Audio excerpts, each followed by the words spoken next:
two separate classifications on this one. One would be 40 exempt. So that's the assessed value of 667,000.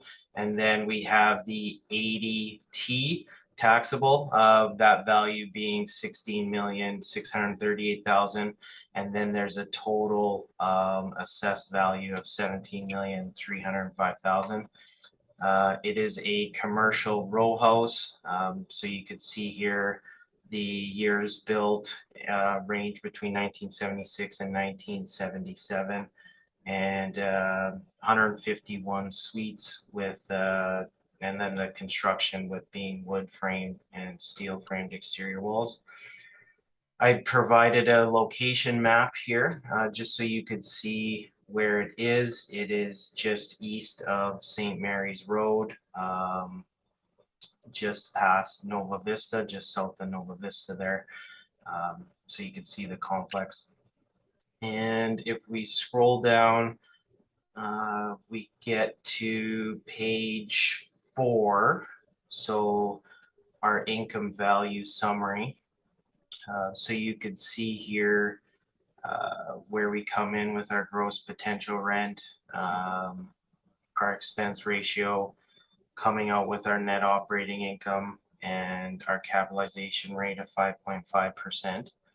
Now, I just want to emphasize that this is a not-for-profit, so similar to Manitoba Housing, where we would go and use market rents to confirm where we are within the model, just so we stay consistent from property to property. So I provided some comparable rents over on page 5 that just give you comparisons of other rents of row houses in the area. If we scroll to page 6 is where we kind of can show our market rent comparison, like where we're coming in with our modeled rent relative to the percentage of market rent that we are modeling. So using the private row townhouse rents, so I supplied the chart here, which was through CMHC using private row townhouse average rents. Now I know some of the areas like this is St. Vital, where you may not get full data for every type of bedroom. But we deferred to the suburban area rents, as you could see in the chart here, with the 2-bedroom and 3-bedroom.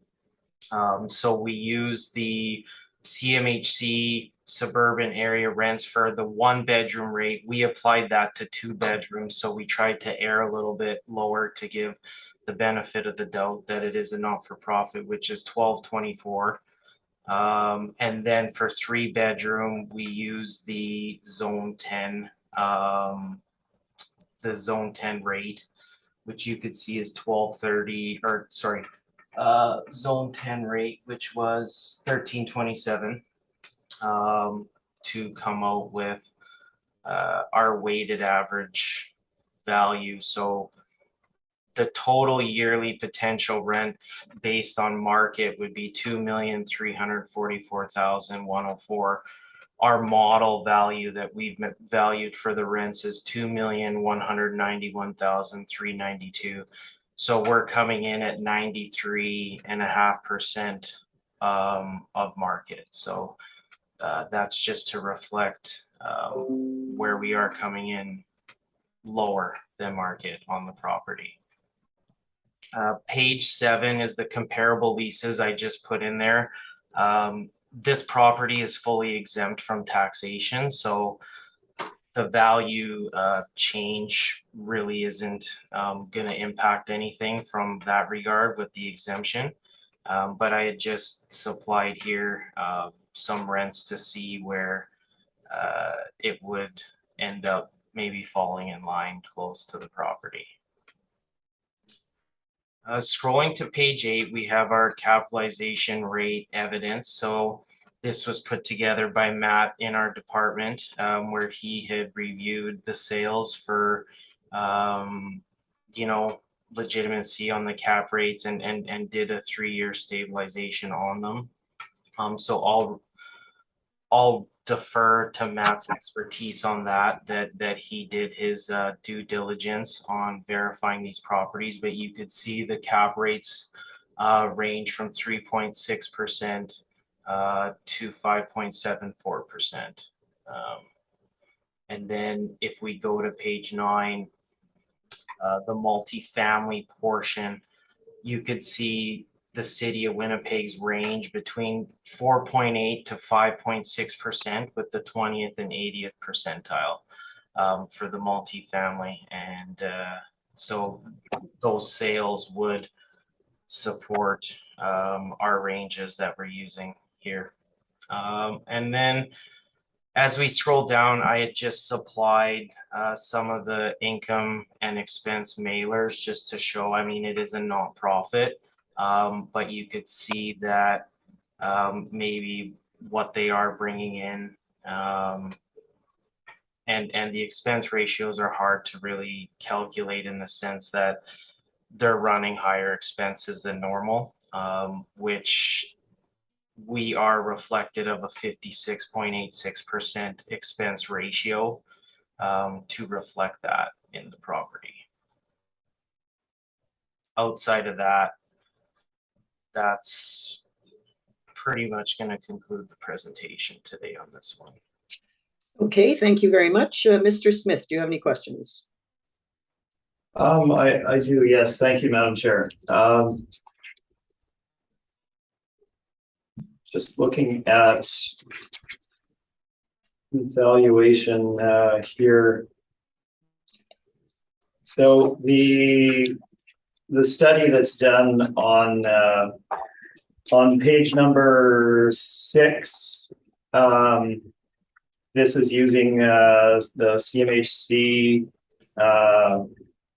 year-end 2020 data on townhomes. Is that correct? Yes. Okay. And there is, I believe you had mentioned there's a lack of data with regard to a number of the bedroom types in St. Vital as well. Yeah. And there would be variability, and I believe it actually indicates that statistical variability in the accuracy of those stats based on the number of townhomes that are included. Is that correct? Sorry, say that again. I just didn't understand. Yeah, no problem. I'll clarify. So when I look at having gone through this CMHC study number of times, right, they classify the accuracy essentially of their data by a column just to the right of the average rent. So if we look at, say, 3-bedroom townhomes in St. Vital, they classify that as a level B, which is less than optimal in terms of the accuracy of the data based on the number of townhomes that are included in the set and the number of responses that they get. Yeah, so if you do look at the data that I used, the 2-bedroom rents that we used, I deferred to the 1-bedroom rate for suburban areas, zones 5 to 12. And so you could see that the 1-bedroom rate, October 20th, got an A for using 1224. So I would think the A would mean that the data's pretty good. And then for the 3-bedroom, I deferred to zone 10, which for October 20th is a B, but it is also lower. Like if I were to apply the suburban area zones 5 to 12, that was 1549 on October 20th, and it got an A, but I was trying to just defer that, say, hey, we're already, like, we understand this is a nonprofit, so we just really wanted to try to get the lower end of the market scale if we could, to say, hey, our model is reflective of that. It's coming in lower than market value. So right, I see. Okay. just flipping back then briefly, looking at the rent comparables on page number 5. So these are market market row house rents then? Yeah, I had to go out. Like, I mean, there's not a lot of row house rents comparable available. I guess you could say in, it's not like apartments where there's a lot to choose from. So Right. some of these where I had to go outside the scope of the area, like Baylor Avenue would be probably across the river, I believe. And then along like Weatherstone Place wouldn't be in the same general neighborhood either, but it was just to try to find some type of comparison of other row houses to just see where we are in line with them. Right, that's fair. So I guess what jumps out at me when I look at the chart here for the subject property gross floor area per unit, we have 1,085 square feet, and the average rent is set at $1,218 by the model. When I look at comps 2 and 3, the Baylor 70 and 30 Baylor. 1681 square feet at a lower rent, 1175, and then 30 Baylor, again, considerably larger at 1360 square feet and a rent close to the same as the subject at 1230. Just thinking that might indicate that the rent applied is still on the high side. I mean, it could be possible. It's just these are different market regions, right? And then so when we defer to the CMHC data of the market rents, we would end up coming in, I think, still at a reasonable rate. But I mean, the case could be made, sure, with the gross floor area. Okay, and then I guess my last, well, not quite my last, but the capitalization rate chart on page 9. So this is the 20th to 80th percentile. What would be the top end, the 100th percentile? I don't. Yeah, I mean, I guess so. No, I'm just sorry. Maybe I didn't state that clearly. It's higher than 5.6, correct? Whatever the right. Yeah. So right. So as like we're kind of looking at, say, there was like a curve of standard deviations, right? So the bulk are going to be between the 20th to 80th percentile, and then there's obviously the other ones outside of that scope. I don't know how high that would run, like what the number would be for the 100th percentile. No problem. And then page number 8, the cap rate evidence that that Mr. Barakas has submitted here. So I did go through these. None of these properties are townhome apartment complexes, correct? There's one high rise, and then they're all 2.5-story walk-ups. Other than that, correct? Yeah, there isn't townhouses in here. So we don't have any evidence on townhouses regarding cap rates to rely on specifically, I guess. Like in this chart or for? Well, in the chart, but no. Those are all of my questions. Thank you very much. Hey, thank you. Mr. Whitbread, do you have any questions? No, I have none, thanks. Ms. McFadden? No, I have none. Thank you. Okay, Justin, I just was wondering, and maybe I'm just going to scroll back up here. What was the average rent you put on the retail? Well, the retail was. Is it just one area that's retail? Like, is it just a single?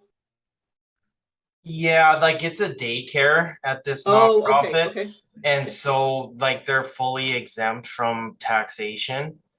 Okay, and so the gross potential rent is all to one leasee then, okay. Yeah. All Yeah. right, that was just the clarification I wanted, Okay. okay. Thank you very much.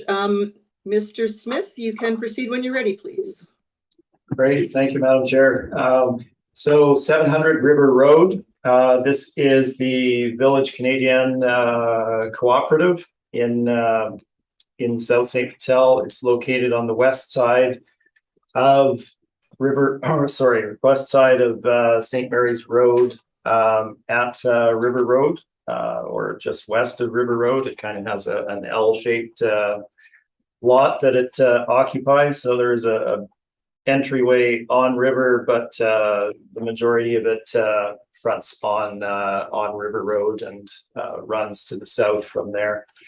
That is the location of the property that we're looking at. As noted, it is as a cooperative, it is a nonprofit entity, of course, and is has the mandate of supplying affordable housing to families and people of lower income. The background of the property, I'll get us just to flip forward to my page number 3. And you can see the background of the property here with regard to assessment. As noted by the assessor, the institutional exempt portion, we're not disputing that. So in my comments here, we'll just leave that out. It is noted there for you to see if you wish. The 2023 assessment has been set at $16,638,000. The property has been reduced in the majority of the last cycles, as you can see, going through them, reduced in 2020 from 18,674,000 to 15.4 million on downwards. The stats are there for you to see. Our assessed value that we have for the housing, the cooperative portion, not the institutional exempt, is $14,460,000 for 2023 in comparison to the $16,638,000 of the set assessment.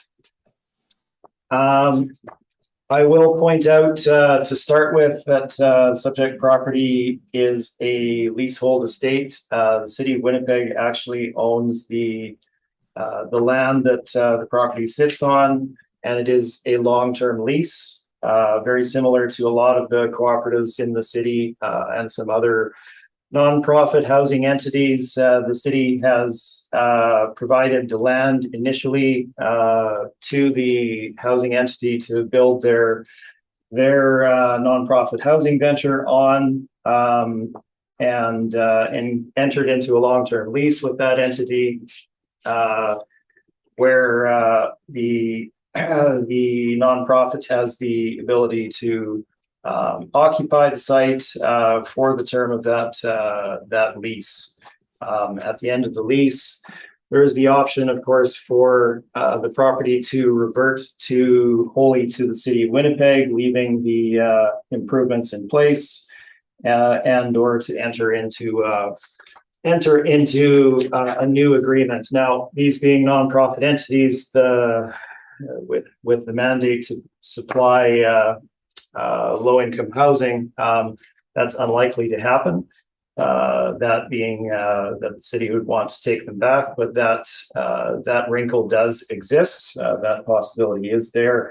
Obviously, the city would likely continue that lease with the nonprofit entity to continue to provide that important service to Winnipeg.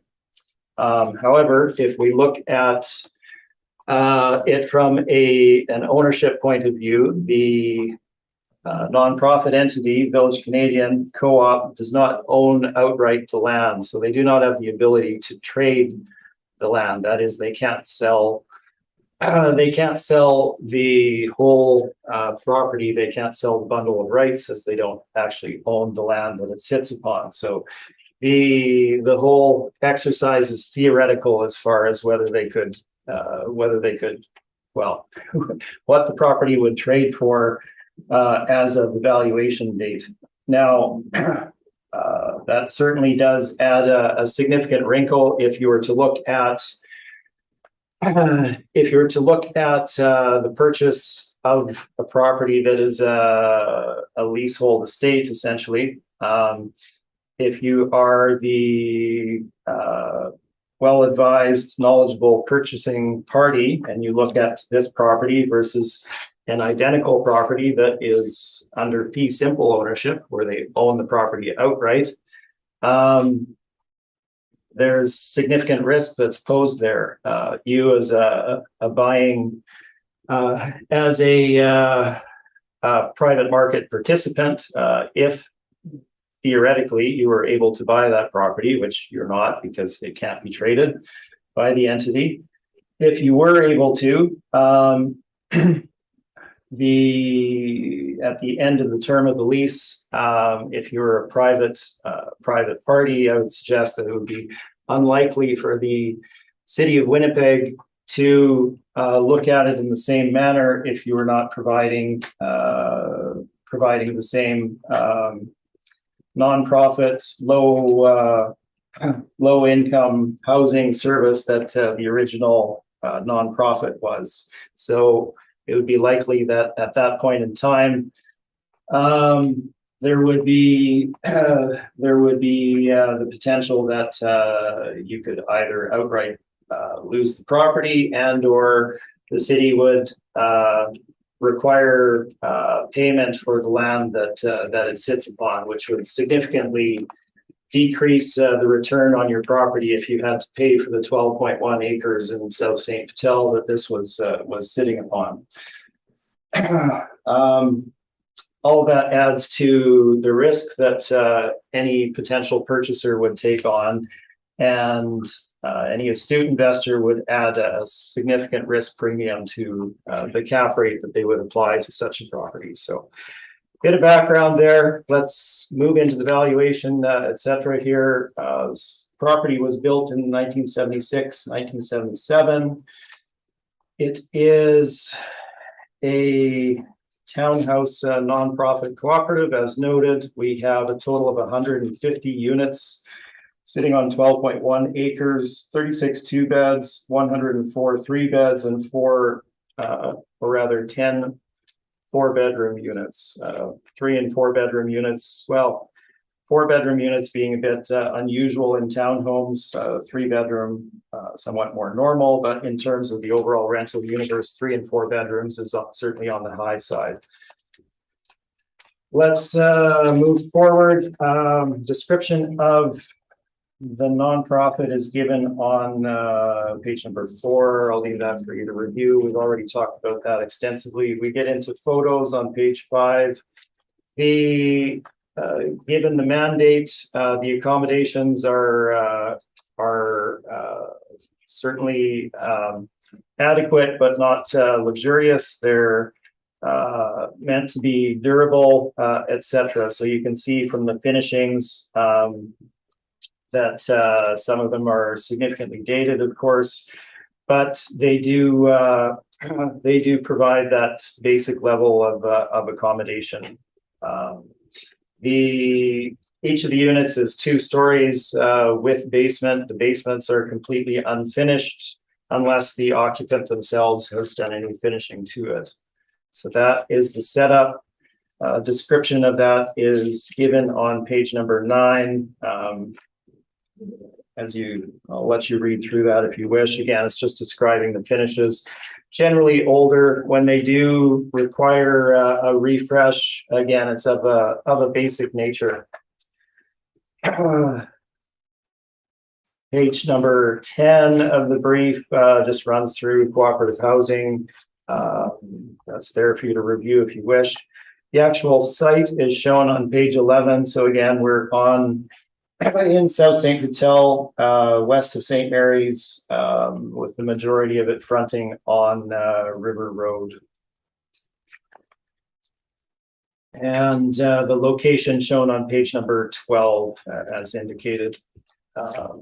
Let's move forward. The property, should note the leasehold.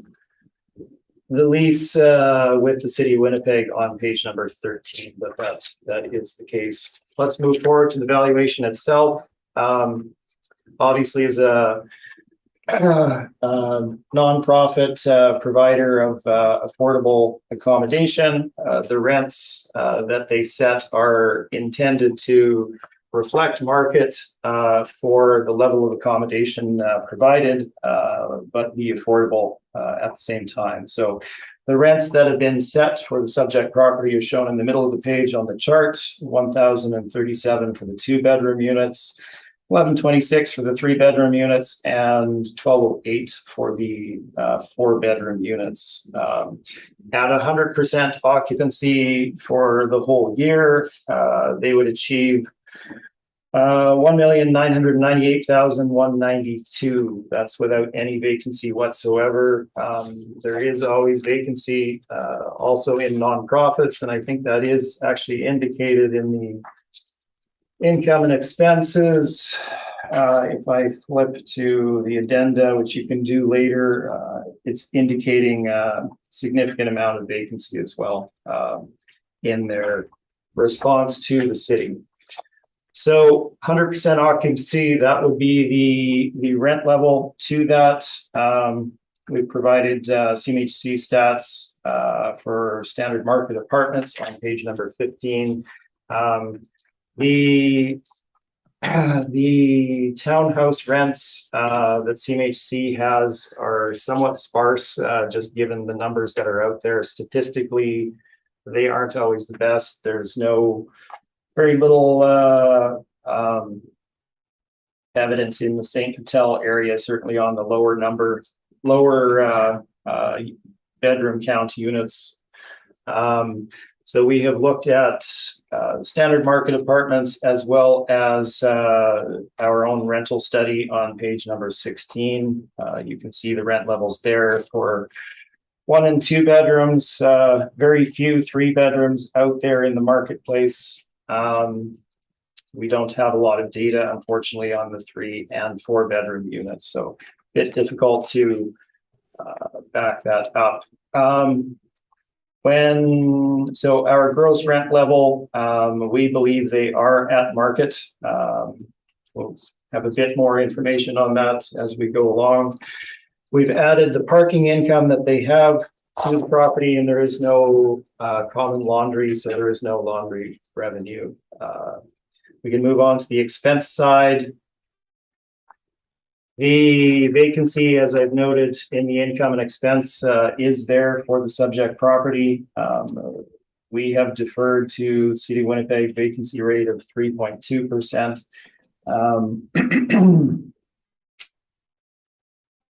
If we look at vacancy for St. Vital for 3 bedrooms plus, it just has a blank space. So there's really no guidance there from CMHC on that particular point.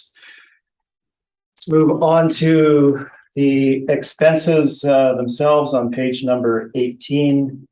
We had 2 years that were available. We've provided those in a chart on page number 18. And gone through a stabilization exercise here.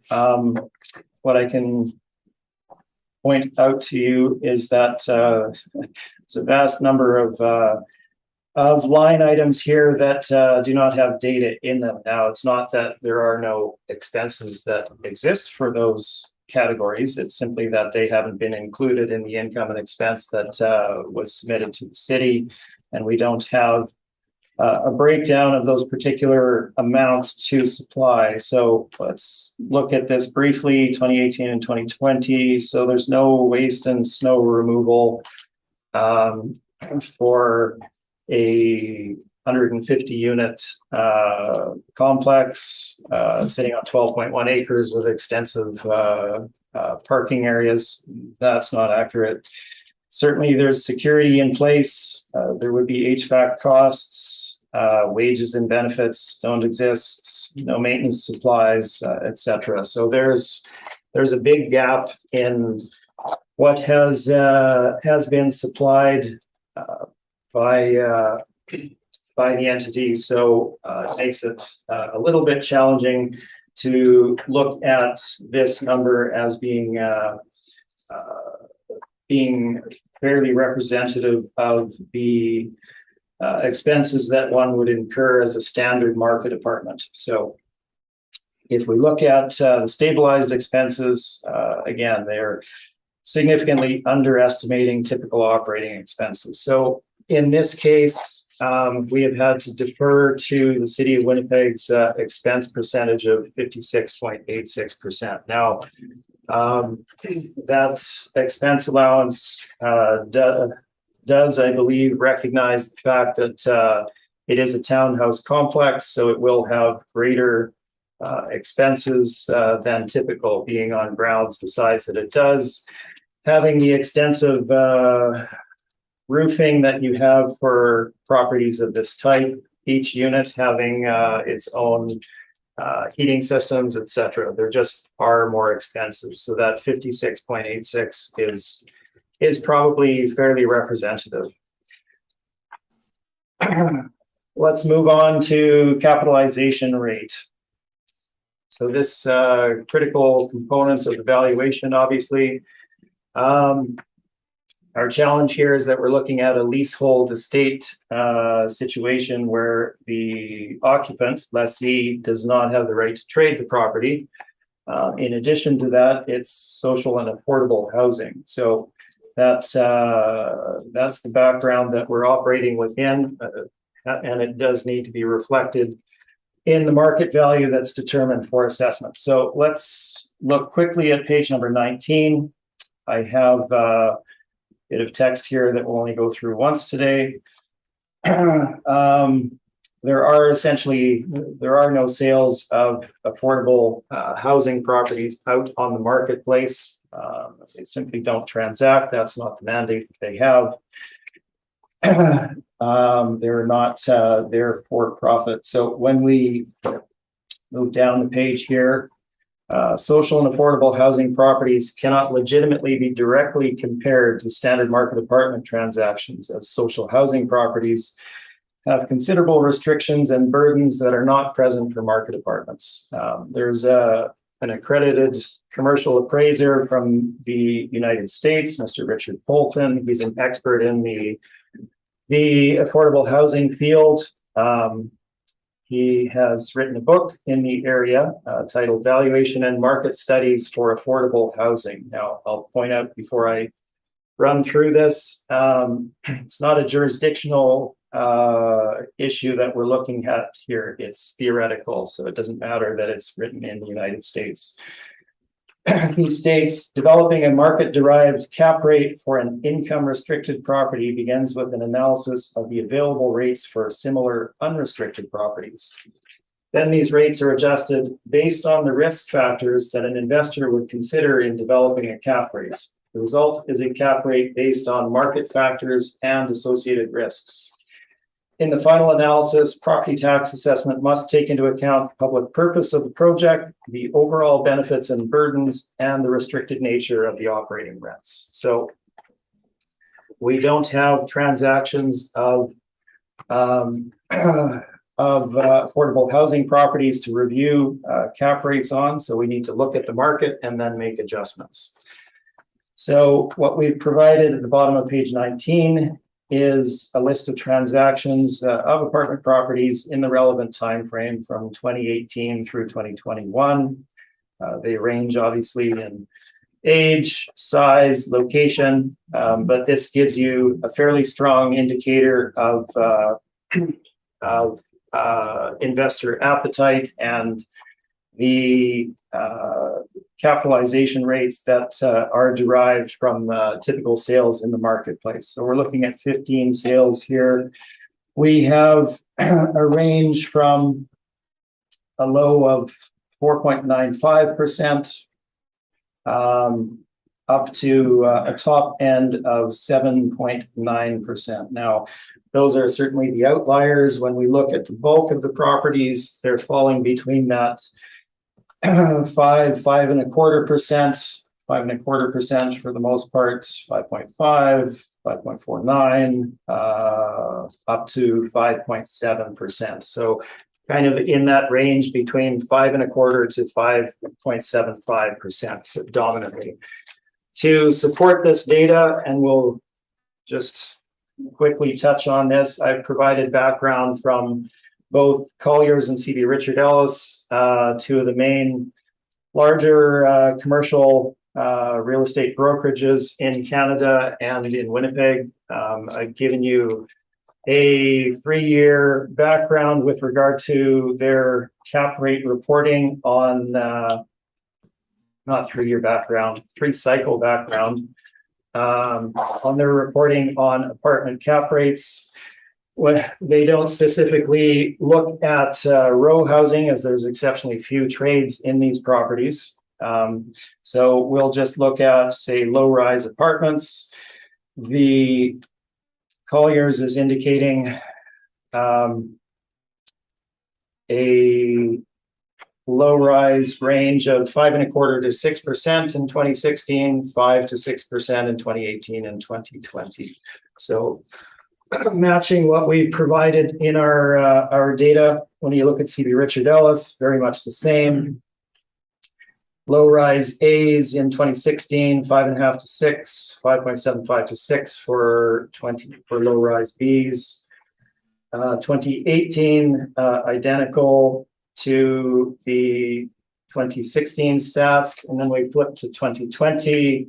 They're indicating a slight drop, 5.25 to 5.75% for low-rise A's, 5.5 to 6% for low-rise B's. So that is what the main commercial brokerages are indicating in the marketplace. That's backed up by the data that we have on individual transactions.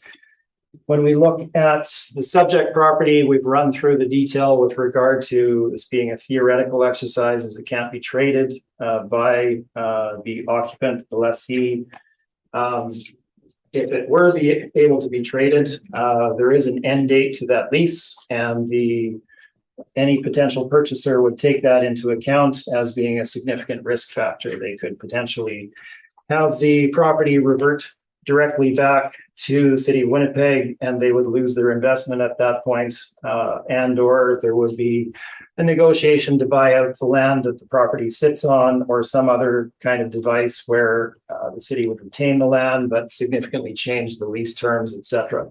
So these are significant complicating factors that any investor would take into account. The other aspect for all the properties here today, being row house properties, is there are very few transactions in them, and the expenses for them do tend to be higher because of the systems that are in place. Typically, you have individual heating units, water, hot water tanks, etc. You have a great deal more infrastructure for townhouses that requires repair and maintenance than you do for a standard market apartment, larger roofs, etc., etc. So expenses are, again, typically considerably higher. So we have utilized a capitalization rate of 6% in our analysis. Certainly feel this is on the conservative side. It's at the top end of the range, essentially, of the market data that we provide, and that the commercial brokerages are providing. Could it be higher? Yes, certainly it could, but we feel that a conservative estimate of 6% is a good indicator. So if we flip forward to page 24, this compares our valuation in the column on the left-hand side, TGS Realty Advisors versus the City of Winnipeg's valuation in 2023 and the City of Winnipeg's valuation in the prior cycle of 2020. So our summary, you have the rental income based on 100% occupancy, including the parking income, deducting vacancy, the expense allowance, and we get to an NOI of 867,609, capped at 6%. Gives us our final market value of 14,460,000 for the apartment portion or the residential portion, and to which we add the institutional, giving us a final market overall value of 15,127,000. What I would point out at this time is on that page in the summary, you can see there's about a $240,000, $250,000 jump in the income attributed to the subject property by the city of Winnipeg in their model. We don't see that as being a realistic change in the subject property over that time frame. The addenda materials include the income expense and then our decision from the last cycle, which was based on our submissions. And that is my presentation. I'm open for questions. Thank you. Okay, thank you, Mr. Smith. Mr. Mikulik, do you have any questions for Mr. Smith? Just on page 15. So what was, and I may have missed what you said, but why didn't you use the townhouse rents at all? Like and instead you use apartment rents? Well, a couple of points, I guess. The stats on the townhouses are quite sparse when you look at the data there. There's not a lot of townhouse apartments on the market. If we look at your page, so I don't think I provided this chart. Your page 6, and we look at the townhouse stats, you can see that many of the columns are blank. And then when we look at the accuracy of the data based on the counts, you can see that a lot of those columns are a bit less than optimal in terms of the accuracy of those averages. And for the subject property, given its age, condition, etc., we don't believe that the averages would be reflective of market for the subject. And then regarding the capitalization rates on page 19, were any of them row houses? Unfortunately, no. Similar to the city's challenge there, we don't have any transactions of row houses to bring forward to the board, as they there simply haven't been any sales of them. Okay. And then regarding the cap rate methodology, was there like a 1-year stabilization done or a 3-year stabilization done on the income and expenses? Yeah, typically we follow a similar pattern to the city in acquiring as much data on each of the transactions as we can. So if we have a 3-year history on it, we would look at that background in the determination of the final cap rate, etc. Okay.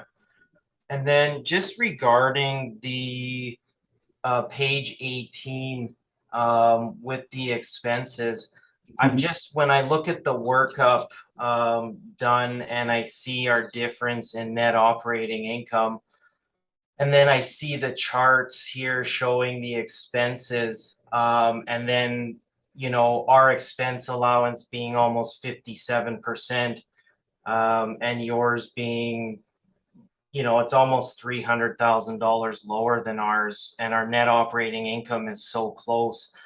Like, why did you just defer to the city of Winnipeg expense ratio? Just because it feels like that's what kind of was able to pull the net operating income down quite a bit, right? Like if you Oh, I see. and Yeah. and so our net operating income is really close, but when you look at the difference in our expense ratios, even looking at what's reported in the charts, like we are considerably higher. So I was just kind of wondering, like, what was the reason to just automatically deferring to the city in that regard? Certainly, and that's a good point. So I did talk about it a little bit in the description. So I guess one point to start with, we only have 2 years to look at here. So typically, again, we like to have 3-year history to look at to do a fair stabilization. Otherwise, it doesn't provide that level of detail that one would optimally have. Beyond that, again, when we look at their submission to City of Winnipeg, there's some obvious gaps here that all properties have expenses in that have not been accounted for, which seriously underestimates the operating expenses that have been reported. So I do take your point that the numbers as they total up at the bottom of the page look like they're dramatically lower, but when you consider that they're not reporting on a number of very significant cost centers or cost items, these simply wouldn't represent either a standard operation of a property of this size or accurately represent the property as it's being operated, because they haven't reported on those items. So that equally, we would be significantly overvaluing the property if we went with the reporting that was indicated there and the stabilization that we had done. So knowing that row housing does have typically higher operating expenses, we didn't believe, or rather we did feel that your percentage was a good rough estimate of expenses for this type of property. Okay, that's all the questions. Thank you very much. Ms. McFadden, do you have any questions? So looking at this information on capitalization rates, Mr. Polton's information Yes. talks about you can't compare this with when you're looking at affordable housing. You can't compare it because there are significant restrictions and burdens. Other than the restriction on the lease, are you aware of any other restrictions? For example, is this co-op receiving a rental subsidy that requires them to maintain rates at a lower level, or something like that? Other than the lease, that would appear to be the only restriction that's on it. So there are subsidies, of course, that the property does receive, and they are there to support affordable housing. So the market rents are set, and the occupants pay based on rent geared to the income of that occupant, and subsidies are provided from various sources to make up that gap, right? And those subsidies are provided based on the entity providing that affordable housing service to the occupants. So that is certainly in place. So for the existing lessee, yes, that restriction is in place. In the theoretical situation where we look at a purchaser buying it, which they can't because they can't be traded, that would obviously be a new look. But certainly the rents that or the rental structure that is in place would have validity going forward, and couldn't simply be outright changed by any new owner of that property. you're certain that these residents are getting rent guarantee? They do, not every single one. Some of them obviously are earn more income than others, and they do pay full market rent, but certainly a significant number of them don't pay the full market rate. And I think if we look, it's going to indicate this for us here.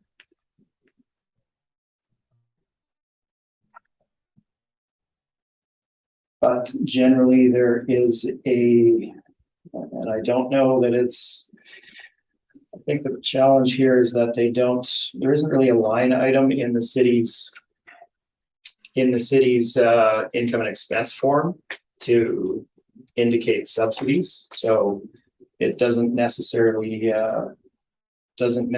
show those unless we have their income statements, which we don't. Okay. Unfortunately. Okay, thank you. Mr. Whitbread, do you have any questions? A couple. I want to follow up on this last question.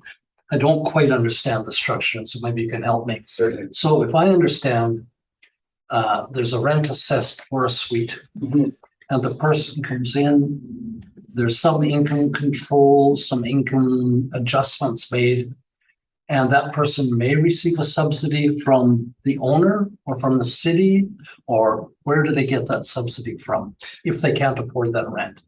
Right. So the applicant or occupant makes application. They supply their data with regard to income, etc., and the decision is made to whether to accept them or not, and they then pay based on their level of income, however that is structured. It's typical across many of these cooperatives, etc., to provide a rent geared to income system. Now, so let me interrupt just for a minute with some question then. So let's use a hypothetical example. The rent is assessed at $1,000 a month for that suite, but that person can only afford to pay $700 based on the income determination.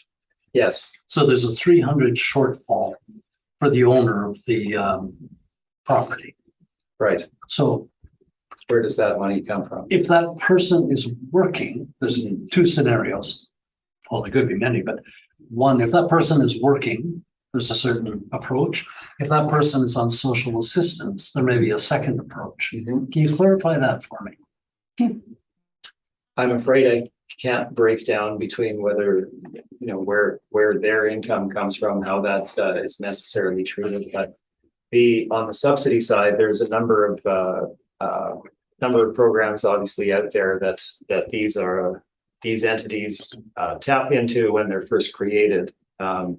Where that subsidy is built into the structure of how it operates, and so they receive subsidies from those federal or provincial programs intended specifically for affordable housing to bring them to a market level where they can break even. Let me interrupt again. So at the beginning, this owner would make an application for subsidies. And those subsidies would be allowed or granted based on need that is demonstrated by the occupants at some point. And so let's just use one suite. There's a $300 shortfall. That owner can draw from that subsidy to bring the rent up to that market value that they had established, or that value that they had established. Well, they set their so they set their rents or their rental structure, rental charges, as they call them, on an annual basis to reflect fair market rent for those units, as well as operate on a break-even basis. And so the subsidies themselves are very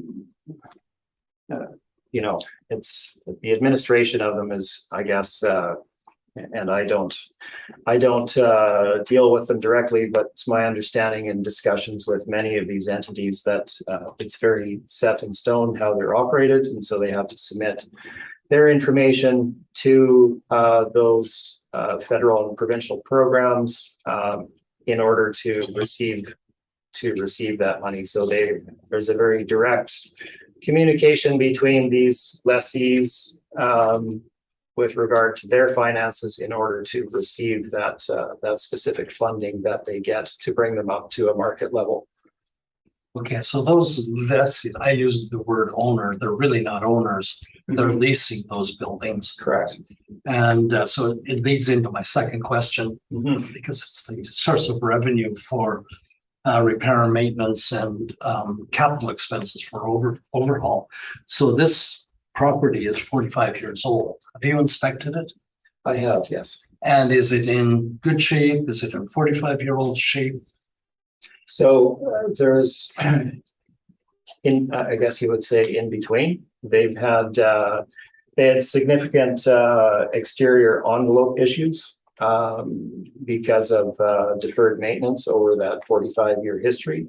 They were able to access a grant or I believe it was a grant to obtain money to essentially keep the buildings operating, right? To put in the windows that were leaking and other exterior envelope situation. Now that's great, but it doesn't change the interior of the suites themselves, right? It gives you new windows and stucco or whatever the siding was that they put on. I can't recall right now. So yes, I would say generally when I look at these types of units, the wear and tear on the interior of the units is typically harder than what we find in normal operation of a standard market apartment. Do they fix them up when they need to? Yes, they do, but to a basic level, and they let them go further than I think you would find in a typical market apartment. I think I can understand that based on your description of the nonprofit nature, the subsidy application nature, and how difficult it may be to get funds to do serious repair and maintenance on an ongoing basis. Right. So that all comes back to the condition of the structure and the cap rate that you've selected. It does. For this particular unit. Okay, that helps me. Thank you. Thank you. No further questions. Okay, thank you. And my questions have all been answered. So considering that the properties we're looking at today are all similar, would you gentlemen like to just do a summation at the end of the hearing, or do you want to do one for each individual property? You can. I'm fine either way, Madam Chair. Okay, Mr. Mikulik, what would you prefer? We could just do one, say, at the end. Yeah, I mean, I'm fine either way. So, Mr. Smith, you're okay if you do a summary at the end? Certainly. Okay, thank you. All right, so that concludes 700 River Road. Let's move on to 515 Meadowwood Drive, and Mr. Mikulik, when you're ready. Okay, so we are file number 22-2232 and roll number 08004-641-000. And we are similar to the last property, the Village Canadian Co-op, with the split classification of the 80T and 40E, where the portion of the 40E is 492,000 and it is fully exempt from taxation, and then the assessed value of the 80T being 9,360,000. So that'll give us a total valuation of 9,852,000. So as we look at the property description here, the year built and effective year built being the same, 73 suites, and then the construction class, we have masonry bearing walls. The location on the next page, page 2, shows you that it's located just west off St. Anne's Road and just south of Bishop Grandin. And if we scroll down, you can see again our to page 4, our income value summary, where we have it split, where you see our gross potential rent that we're coming in at 1,042,790, with our expense ratio 54.10%, and the net operating income coming in at 463,324. Capitalization rate 4.95%. And then the retail side, you have that workup of the fully exempt portion, but I'll just, it's, my assumption is it's not being contested, so we can move on past the retail side. And it is a daycare, similar to the last property. So I did provide the rent comparables again on page 5. So similar to the previous property, they're the same. I believe they're the same rent comparables, just because it's really hard within sometimes that market region to find similar properties that are really close. So page 6, we have that's the comparable leases, similar to the last one that I had just provided for reference, in case it wanted to be looked at, but again, it's fully exempt. If we scroll down to the workup here on page 6 and into page 7, so similar to the last property at 700 River Road, how we applied our rates to come up with a 92% percentage of market. You could see again the 2-bedroom rate. We used the lower end, 1224. For the 2-bedroom rate, we used the 1-bedroom zones 5 to 12, which October 20th does give you an A in terms of the quality of data. So we felt like that's reasonable to be relied upon. And then the 3-bedroom rate for zone 10, which came out at 1327. It gives you a B, so not as good as A, obviously, but we felt it would be more representative than using the suburban areas zones 5 to 12, where it was 1549. So it did lower the average in terms of how we were calculating the gross potential rent. And then then you could see their yearly potential rent highlighted in green. 1,132,788. Our model that we're coming in at is 1,042,790. So that's 92% of market using the townhouse rate that we applied. So again, similar to last property, these are this is a nonprofit, so they're valued to how we would do Manitoba housing, which would be going out, getting the market rents, and then comparing that and saying, hey, where are we coming in? Are we above? Are we below? How much of a percentage? And then going from there. So page 8, our capitalization rate evidence, which was the same as prior. I don't think you don't need me to go over that again. On page 8 and 9 was all the same.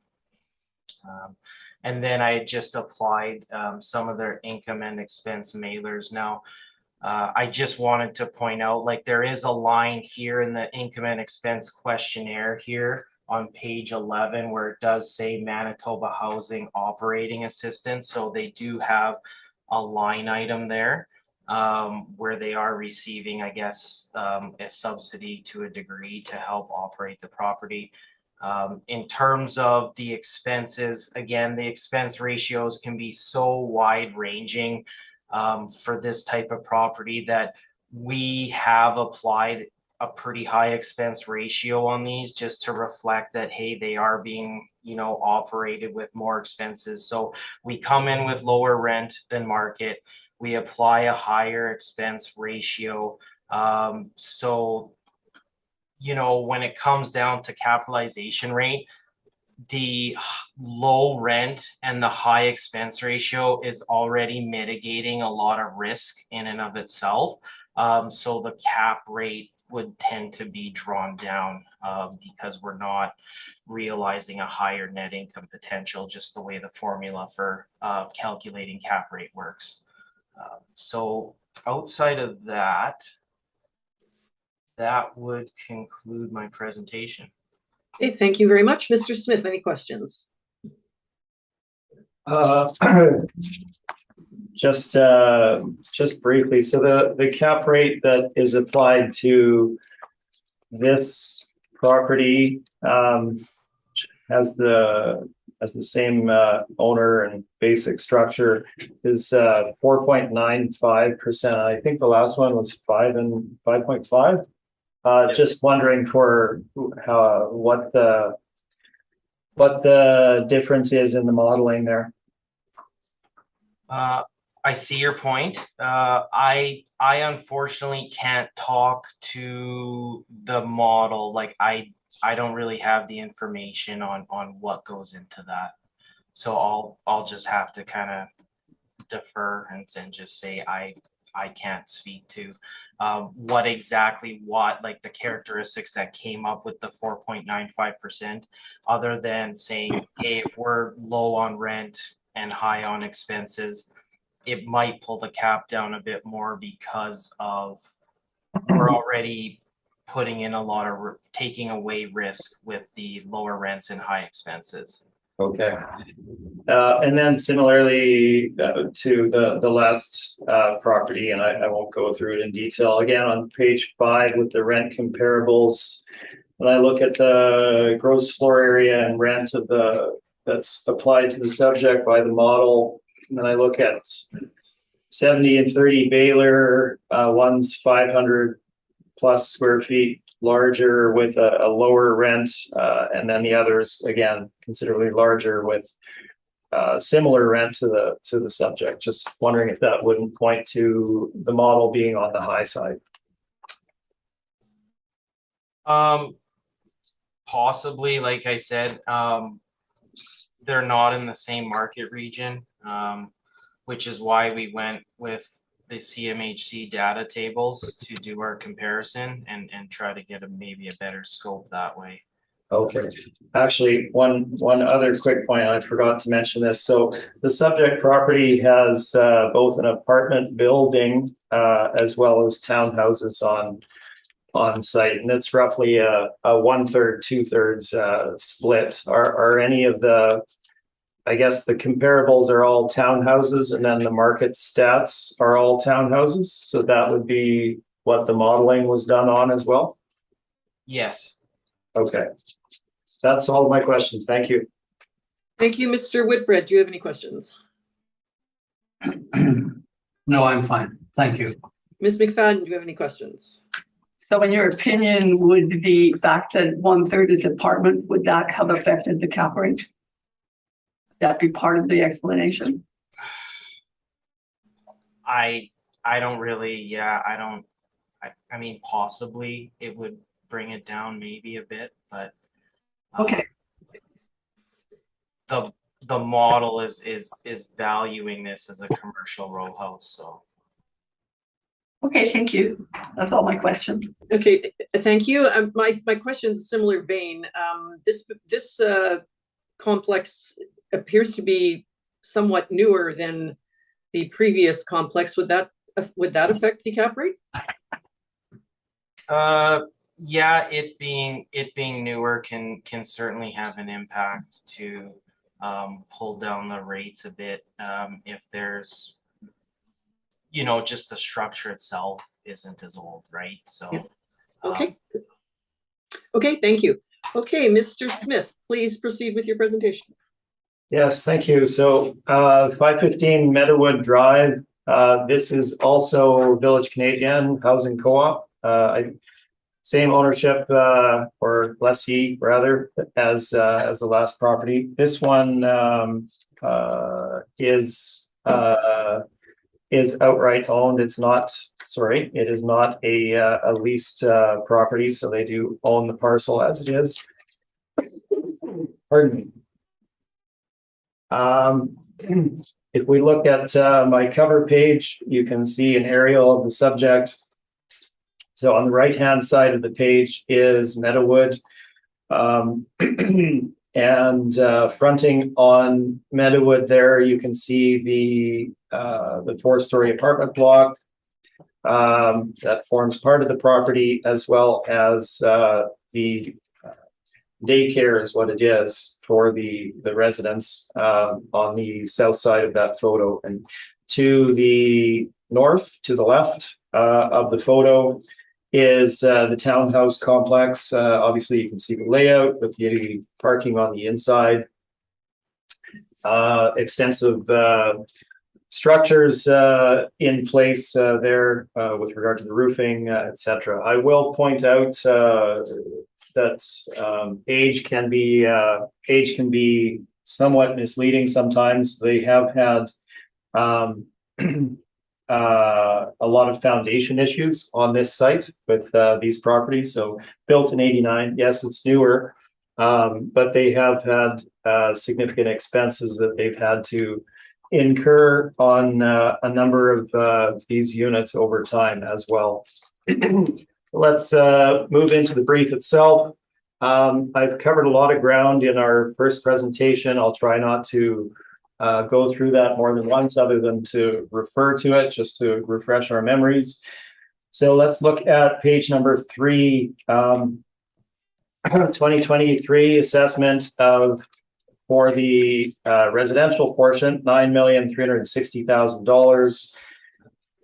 We have valued the residential portion at $7,719,000 based on our analysis. Now, the history of the appeals for the subject property are shown on page number 3. You can see reduction in 2020 from just over 8 million, just under 8.1, to 7,227,000 for the residential portion, and then on downwards. 2018 was appealed to the municipal board.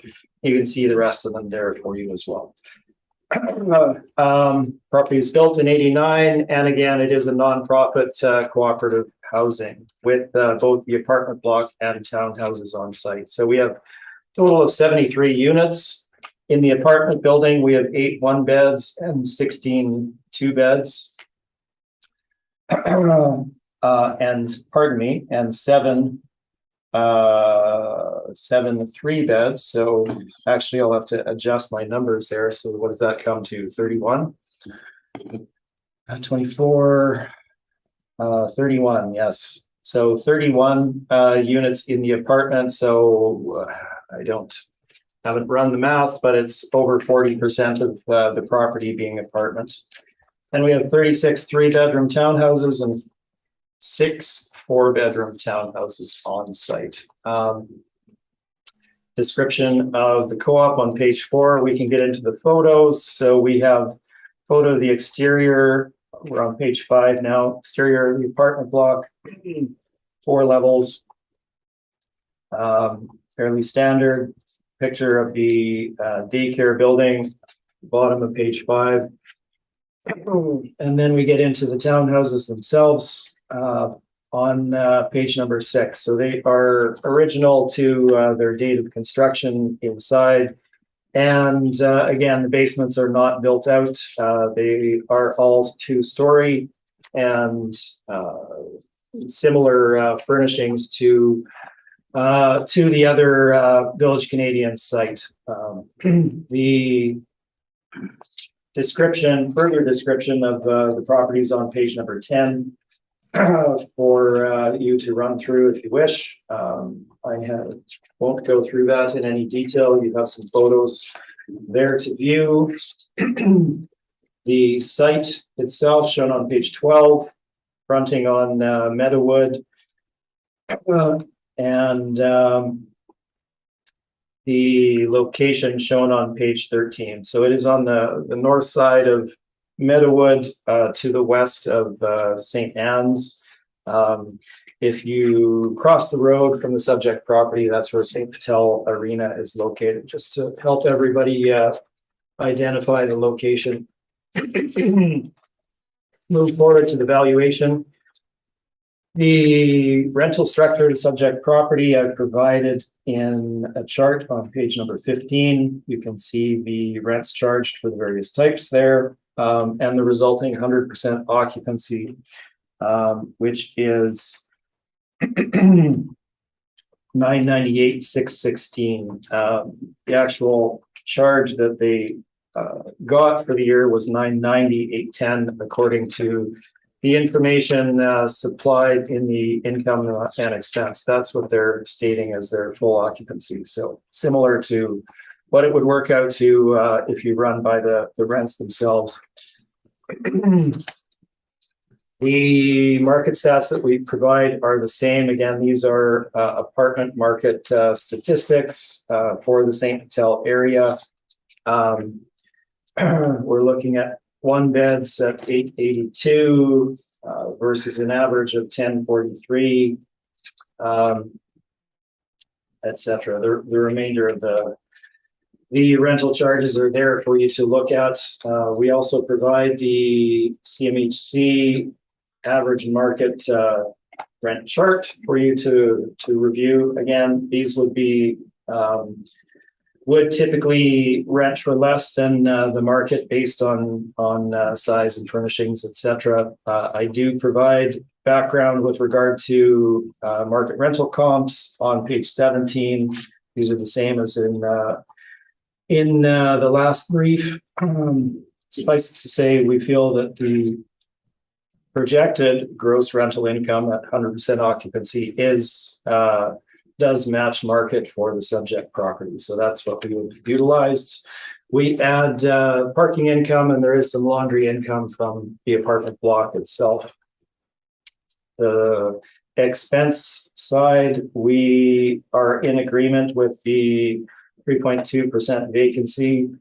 And again, we've run through the exercise on the 2 years available in determining a stabilized expense. We have the same issue as with the last property, in which there's quite a number of categories that they haven't provided data on with regard to the operating expenses, which would lead to a vast undervaluation of the subject property. So we have looked at the city's allowance of 54.1%. It does match our experience with typical operating expenses of properties of this type. And we have utilized that as a reasonable estimate of the expenses. This comes to $545,849. If we look at their 2018 and 2020 numbers, this is essentially right in the middle. They were at 537,000 and 574,000 in their reported levels. Now, the stabilization brings that down. Now, obviously, repair and maintenance for the subject property, as I've noted, typically can be higher for townhouses, given the systems that they have, individual systems for all of the townhouses, more roofing, et cetera, et cetera. So typically you do find higher than normal standard apartments operating expenses for R&M for townhouse units. So that's not unusual. So the 54.1% matches their numbers from 2018 and 2020 and falls in the middle there. So we believe that's a fair representation. Our capitalization rate discussion remains the same, with the exception of the lease. There is no lease, land lease for the subject property. Again, however, you do have all the same issues of the nonprofit entity and the property being traded. As of the valuation date, any astute purchaser would look at a purchase of this property versus an identical property. Look at the fact that the existing rental structure would carry forward in place. You have you have subsidies that are being provided on the basis that the property be continued to operate as a affordable housing provider in the marketplace. And yes, all of the same risk factors hold true, with the exception of the lease situation, which we may have dwelt on a bit too long. The cap rate ranges that we are seeing in the marketplace are in that 5.25% to 5.75% dominantly, some a bit higher, a few a bit lower, but that's dominantly where we're finding.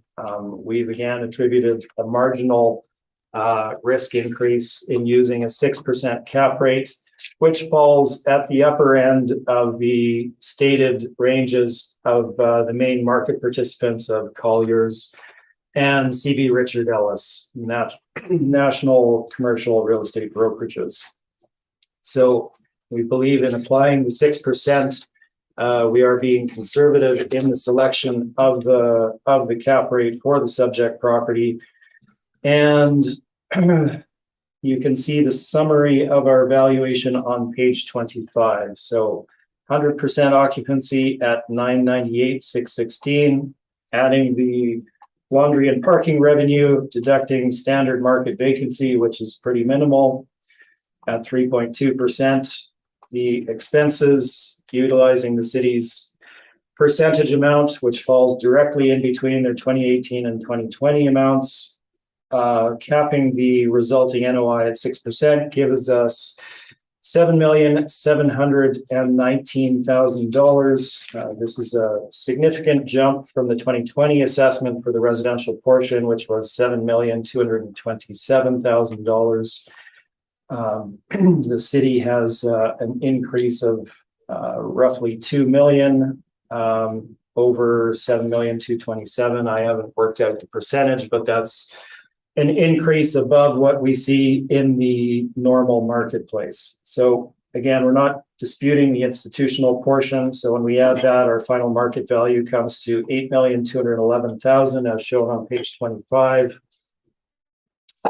And you can see the city of Winnipeg's valuation adjacent to ours on page 25 there as well. The addenda includes the income and expense, as well as the decision from the last cycle based on our valuation at a cap rate of 6%, which, as we stated in our earlier discussion on cap rate, we're not seeing any real shift in that. So that is my presentation, and I'm happy to answer questions.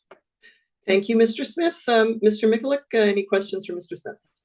Yeah, like some of the questions here just were already, I guess, kind of applied from the last property, just that it being similar nature, just with the rents being apartment rents. And I mean, we were using townhouses. I don't think I need to really, Trevor doesn't really need to speak on it because I think he had already clarified that. And then just regarding when you had mentioned the foundation, Trevor, so when I had looked up this property, there were no active permits that were showing any type of issues with foundation, but there had been foundation permits that were closed in 2016. And I think about 2020 but the permits were closed, which means the work was completed. Now, so to your knowledge, is there any ongoing issues still with the foundation, or have all those problems been totally mitigated and fixed? Well, the ones that you're referring to, those particular issues have been dealt with, permits taken out and closed, but the general situation seems to be that it is an ongoing issue as they pop up. I'll offer a personal anecdote. My father owns a bungalow in St. Vital that he's now piled, and he's still experiencing shifting in his particular property. Now, obviously, that's not the same. It's not beside this or anything of that nature, but you do have situations, obviously, in Winnipeg where those foundational issues carry forward. So there's some expectation that they will need to do more work. Have they been able to provide any quotes to you or any No. on that? Okay. No. Okay. Other than that, that's all the questions that I have. Okay, thank you. Ms. McFadden, any questions? I do have one question. I noticed the MHRC subsidy here. Do you know the length of the operating agreement that they have with MHRC? I'm afraid I don't have that information. I don't. Are you aware of any other, like the normal, usual terms? Again, I haven't had access to that Okay. agreement, so I Okay. don't know the background. Thank you. Okay, thank you, Mr. Whitbread. Any questions? Just one. My question ties into your comment about this being owned, not leased, different than the first property.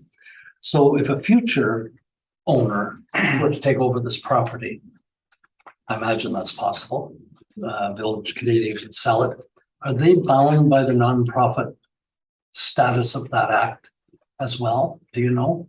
So I have had discussions with MHRC, or sorry, rather with the Residential Tenancies Board on that particular point as this does come up in these appeals, and I've put the situation to their representative where we have nonprofit entities providing affordable housing, and we have tenants that are paying set rates in their units, affordable rates.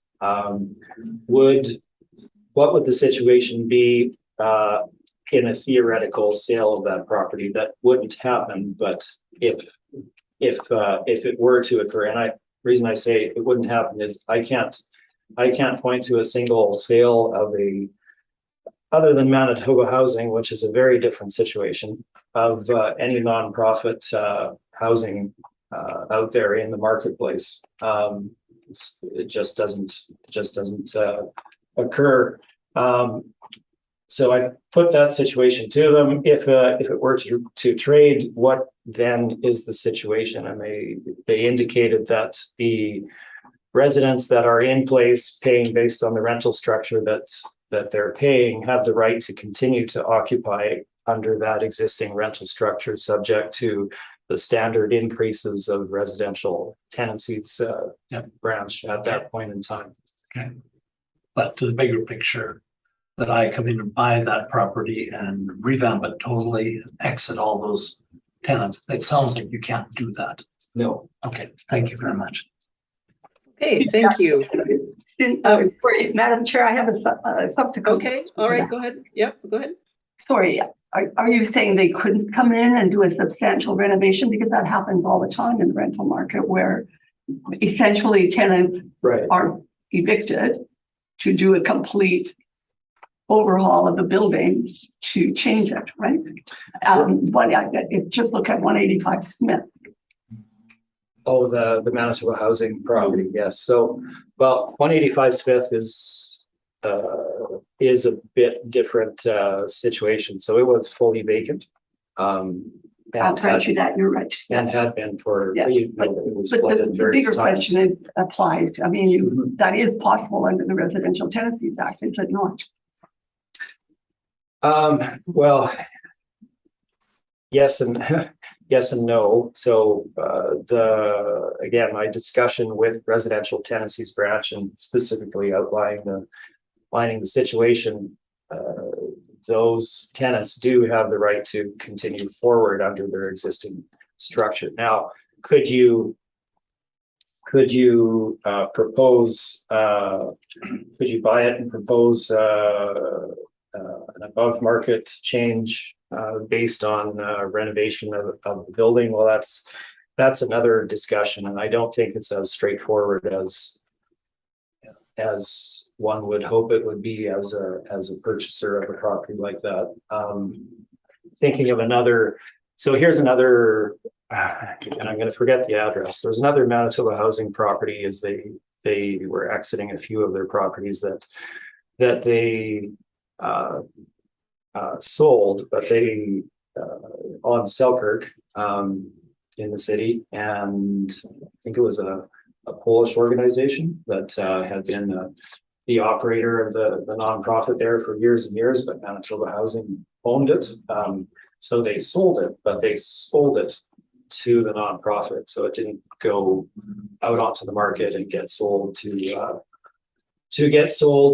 a developer, etc. So they don't really, doesn't really happen, I guess. Thank you. Sorry. Hopefully that's helpful. No, that's fine. Okay, that's it for questions. Thank you. Yeah. Okay, I'm just, that concludes this property, and I'm noticing that it's going on to 11. So I'm gonna suggest we take a short 5-minute break because we still do have 3 properties left. So if we could just take 5 minutes and then we'll reconvene. Okay. Thank you.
Okay, we are live. Okay, I'm going to call the meeting back to order, and the next item on our agenda is 195 Thomas Berry Street. So, Mr. Mikulik, please proceed when you're ready. Okay. So this is file number 22-2828, roll number 0607 007 3500. And we are in the 2023 roll year.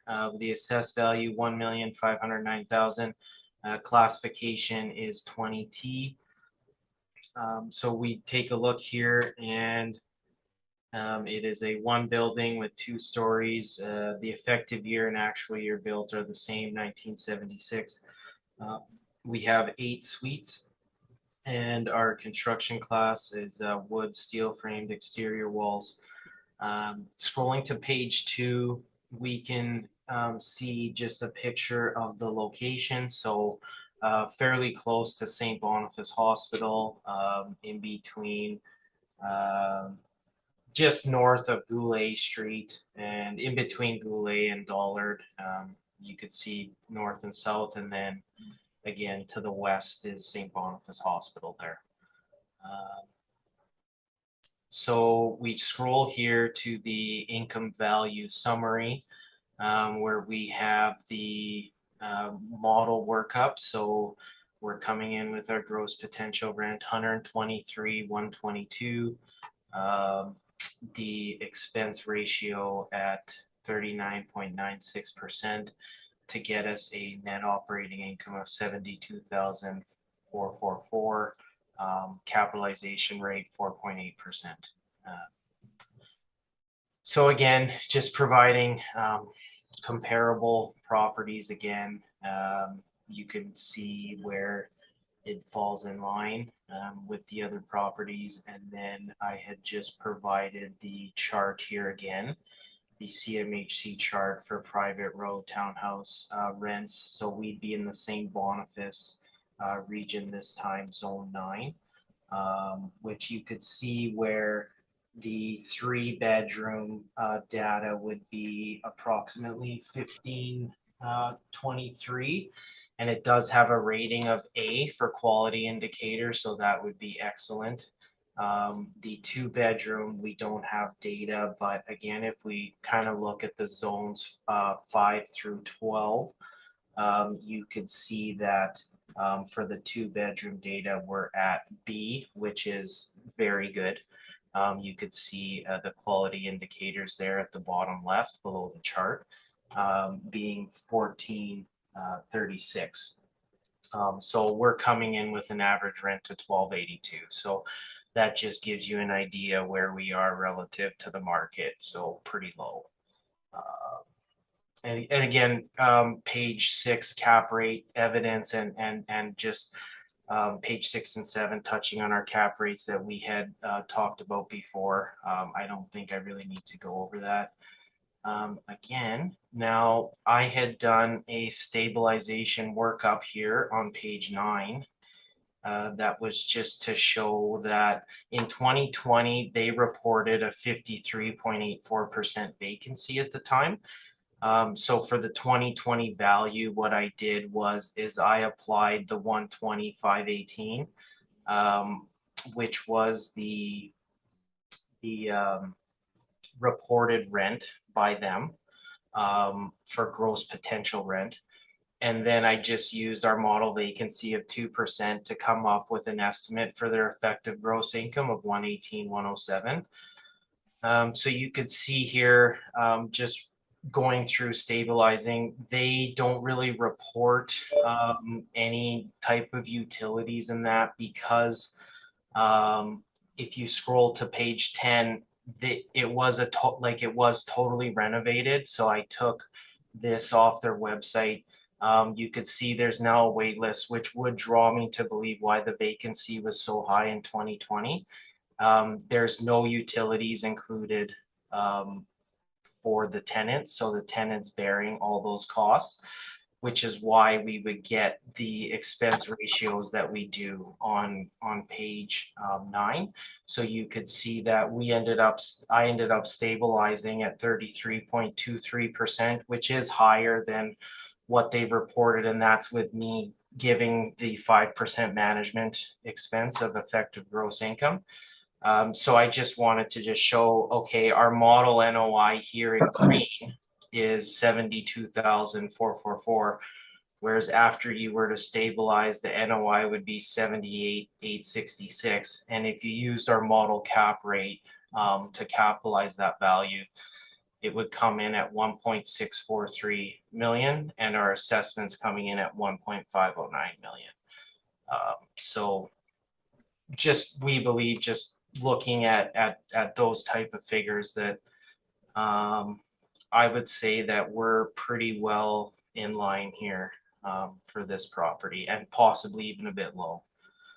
You could see we gave the repair and maintenance as well, 1,503 a unit. So that would conclude the presentation for this property. Okay, thank you very much. Mr. Smith, any questions? Yes, just very briefly. So when we were looking at the CMHC chart on page 5 for St. Boniface, the 3-bedroom rents are actually classified as B, not A. Is that correct? And I don't want to nitpick. I just know that it was different than what I heard. No, so if you look 3-bedroom plus under October 20th, it said it's got A beside it. October 21st says B, so we're not using the October 21st. Oh, I'm sorry. So you've got year-end 2021 data in here too. That October 2021. Okay, I didn't see the date on the top. Okay. So those second columns then would be post reference too, I guess, correct? Right. That's why I mentioned the figure was 1523 for the 3-bedroom when I was speaking. Let's see. Okay. Then just flipping forward quickly to page number 9. So you've gone through an exercise here in stabilizing the signed and management fee, so that's good. They didn't note any management fee, despite certainly having property management. There's quite a number outside of the utilities, which, as you stated, are not included. The tenants pay for those. There's quite a number of categories here that buildings don't typically operate without. Is that fair to say? Yeah, that's possible. Although I'll just say this, that we're just basing it on what the property's reporting to us. Right. I can't really get into doing hypotheticals on what X may cost, or other than a management fee. Yeah. I don't really want to get into just applying a hypothetical number to something that's not being reported. Yeah, certainly that's fair. I understand that. So, and just pointing out that there's quite a number of categories that all properties essentially incur, such as a professional fee. You have to do the accounting for the property year end. Typically, properties are advertised. There's always security of some variety, lawns to cut and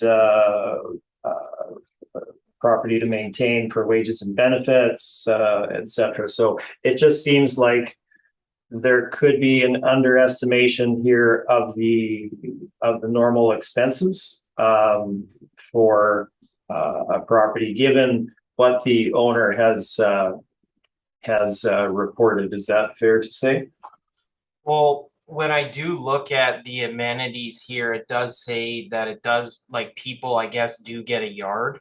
So I don't know who's responsible. Like, so when we talk about caretaking and those type of things, if they're not reporting anything, when we start looking at maintaining the property surroundings like snow removal and someone has a yard, if they're not reporting maybe those figures that you talk about on here, my assumption could be that the tenants do have to take care of their grass potentially. Like I can't definitively answer that.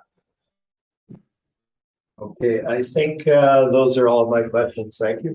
Okay, thank you. Mr. Whitbread, any questions? I don't have any things. Ms. McFadden, any questions? I have no questions. Thank you.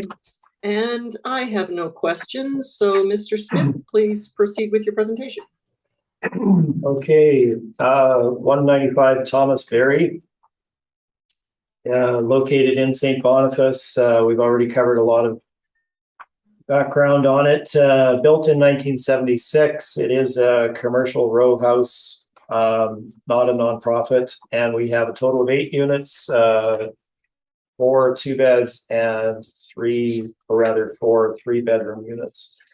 Assessment is set at $1,509,000, and our valuation of the property is $1,348,000 as of the valuation date. Let's move forward. We have a couple of photos of the property exterior. There are some grounds to maintain on the outside, and we have the interior of the units beginning on page 5. As you can see, it has been renovated, so the rents that are in place do essentially represent the maximum they're going to get on the marketplace. There's not any upside there as it stands. The site is shown on page 7 and the location on page number 8. We can move into the valuation on my page number 10. So the rental structure for the subject property is shown on the chart on page 10 in the middle. 2 beds renting at $1,253 and 3 beds are shown at $1,258. This falls in line with their prior years of 2018 and 2019. The 2020 income and expense, obviously well under market at 55,000+, so we're not relying upon that. But the revenue stream based on 100% occupancy would come out at that 125,180. We provide the CMHC stats as well as some rents in the area itself for 2 bedrooms. We tried to get similar properties in the St. Boniface area. These aren't necessarily townhouses, but they are well located, well managed 2-bedroom units in that area. We have an average of 1,009 for 2-bedroom units with a range between a low end of 940 up to a high of about 1,251, I see. And a single 3-bedroom unit at that $1,200 level. So is the subject at market? The rents they're charging are based on a renovated property. They are, of course, under the same residential tenancies guidelines with regard to increases. So there's not any potential to increase this property essentially. So we believe they're at market. The expenses for the subject, the vacancy allowance we've applied of 3.2%. Again, this is certainly on the low side as far as vacancy goes overall. We've gone through a bit of discussion on the expenses that have been reported. If we look at the operating expenses reported for the last year, where they had, again, 55,000 in income. They're showing significantly lower expenses of $26,322, 20% of the effective gross income.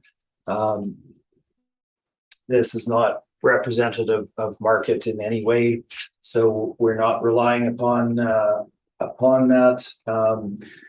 Certainly, a property such as this, 8 units, all townhomes, not an extensive yard area, etc., to maintain. It will have lower than normal expenses. So we felt that the city's 39.96%, which is under your 40+% normal operating expense level, is certainly appropriate. So we have deferred to that in the absence of greater information on the property from the reporting from the property owner. Let's move on to capitalization rate. So we have a well-located property. It's been renovated, so there is no potential for purchasers to come in, renovate the property, and increase their return by boosting the rents. So it's essentially at its peak. So it would derive a strong capitalization rate towards the bottom end of the range. So the range, what is our range that we're looking at? Well, we have an overall rate typically in that range of 5.25% to 5.375%, 5.75%, according to our market data, as shown in our chart on page number 13, looking at 15 sales in the reference time frame. The property itself, we've already discussed. The main commercial brokerages, again, their cap rates are fairly stable over that 2016, 2018, 2020 period. And for the 2020 period, we're seeing low rises, so not townhomes, but low rises between 5 and 6%, according to Colliers, and 5.25% to 5.75% for low rise A, 5.5% to 6% for low rise B for CB Richard Ellis. Now, none of these are townhomes. We don't have specific townhome sales to rely upon when looking at cap rates. There's 2 reasons for that.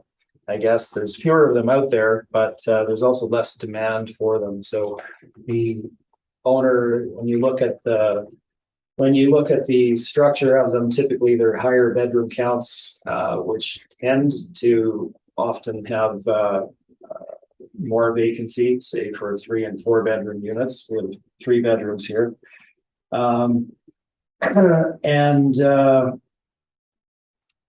There's just lesser demand from investors for this property type based on that issue as well. Typically, not specific to this property given the nature of it, but typically there are greater expenses as well with operating systems, etc., that require repair and maintenance in comparison to a standard walk-up apartment.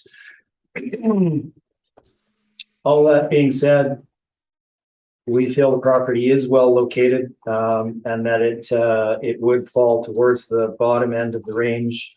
So we've applied a cap rate of 5.25% to the subject property in our valuation. If you flip to page 18, you can see the summary of this. I've actually applied the same 2% vacancy rate as the city. So we start at a rent of the fully occupied rent, deduct the vacancy rate, get our effective gross income, deduct the expense allowance, which is certainly representative of properties of this type, and apply the cap rate of 5.25%, giving us a market value of $1,348,000. Now, the city's cap rate is really discussed before, but they've utilized a cap rate of 4.8% in their analysis. This is the absolute bottom end of their 20 to 80th percentile. I don't think that's a fair representation of the property that we're looking at. So our final market value is $1,348,000. I'm open for questions. Thank you very much, Mr. Smith. Mr. Mikulik, any questions of Mr. Smith? Yeah, just how Trevor had pointed out here, you had said our 4.8% cap rate. But would you not agree, like with the location of this property close to the hospital, the low vacancy, that this would attract even the smaller investors, being that they don't have to pay utilities, where the tenant is bearing a lot of that cost? So given the, I guess that's kind of a multi-part question, but given the size of the property, certainly there are more purchasers at the smaller end of the investment scale, which drives, of course, our cap rate that we've applied to the property at the lower end of the range that we're seeing in the marketplace. And then just again, regarding the rents, apartment rents were used, instead of private townhouse rents. Yes, again, as you did, I guess we probably both indicated before, there's a lot less of these properties out there to compare a lot less of the row house properties out there to adequately compare these properties to. So collecting the data on truly comparable properties can be challenging. So we've looked at the market for standard market apartments as well. Okay. Other than that, that's all my questions. Okay, thank you. Ms. McFadden, any questions? I have no questions. Thank you. Mr. Whitbread, any questions? Just one, and I may have missed something here. Date built 1976. You mentioned renovations, extensive renovations. Effective date 1976. I don't actually have the date of the renovations, but I'm afraid I don't have that information. But they're not 1976. They have been updated. Can we go back to the city for a question, Madam Chair? Yes, go ahead. Same question. Yeah. Do you have any knowledge of what the effective date would be? No, just in the sense like there was no permits, so I couldn't just arbitrarily apply an effective age having not inspected the property. I understand. Thank you. No further questions. Okay, thank you. And I have no further questions. So that concludes this property.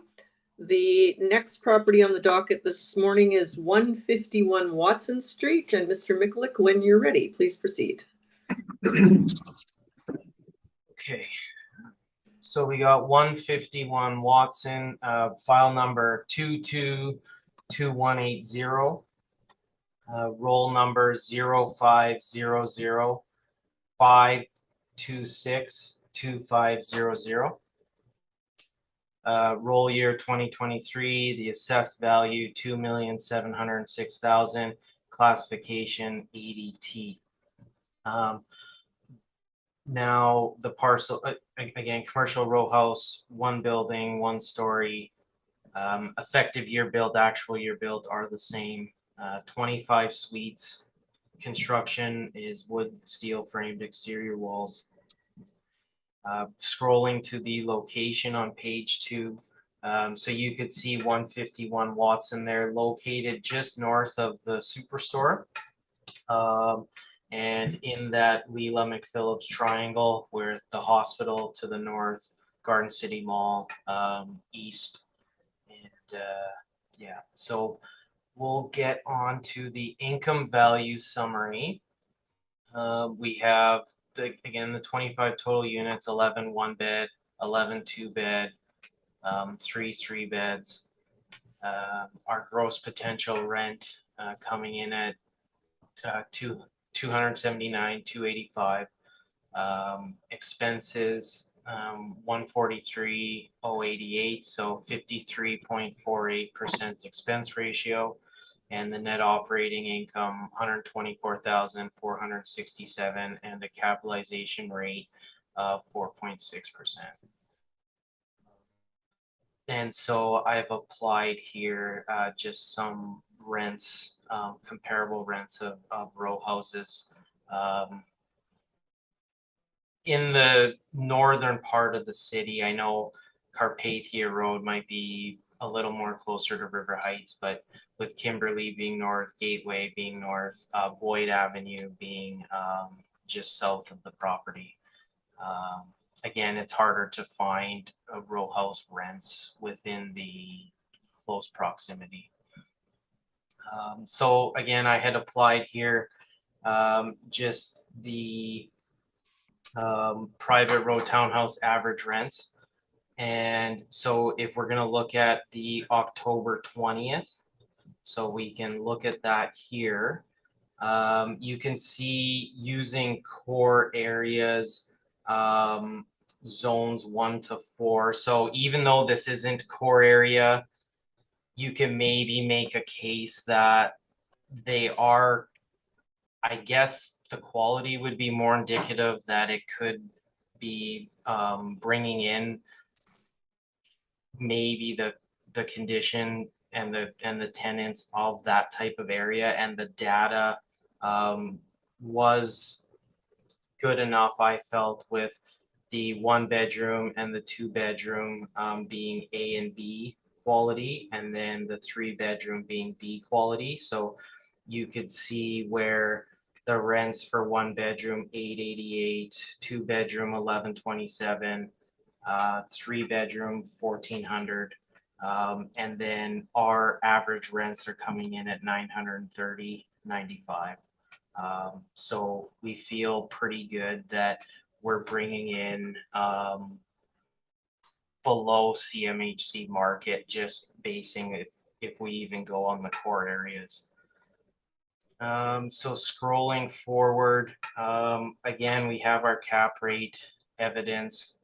And I just wanted to show here on page 10, there were sales that I guess had happened back in 2016 that I was able to find, where 814 St. Paul, which is located between Burnell and Arlington, they had sold for $99,000 a suite. 1212 Boyd Avenue in 2016, which is located between McPhillips and Fife, had sold for $120,000 a unit, and we're coming in here at $108,000 a unit. So again, this being a co-op where we're not really getting, it can be really hard for estimating expenses, like their expense ratios are going to be higher. We feel like we factored that in with them being in 54%. They are receiving subsidies, as you could see here on page 11. They are receiving subsidies from Manitoba Housing. And so I had just kind of summed it up at the end with, like, the subject is a heavily subsidized not-for-profit. So a for-profit minded purchaser would not take into account the inflated operational expenditures of the vendor who isn't in it for the income potential. So we feel like with this property already being downgraded on the income scale on our end, that we feel we're pretty comfortable where we're at with the value on it. So that would conclude the presentation. Okay, thank you very much. Mr. Smith, any questions? Just very briefly, so the cap rate applied to the subject, 4.6%, that's falling below your 20% range in the table. Yes, and I would say it is falling to the low end. And I would add that because again, we're accounting for the expenses being higher and the rents being low, the risks that are already being encapsulated there. So it's going to thus lower the cap rate because the net income is going to be lower. And looking at the page number 10, the direct sales comparables that you provided here. So these were 2016.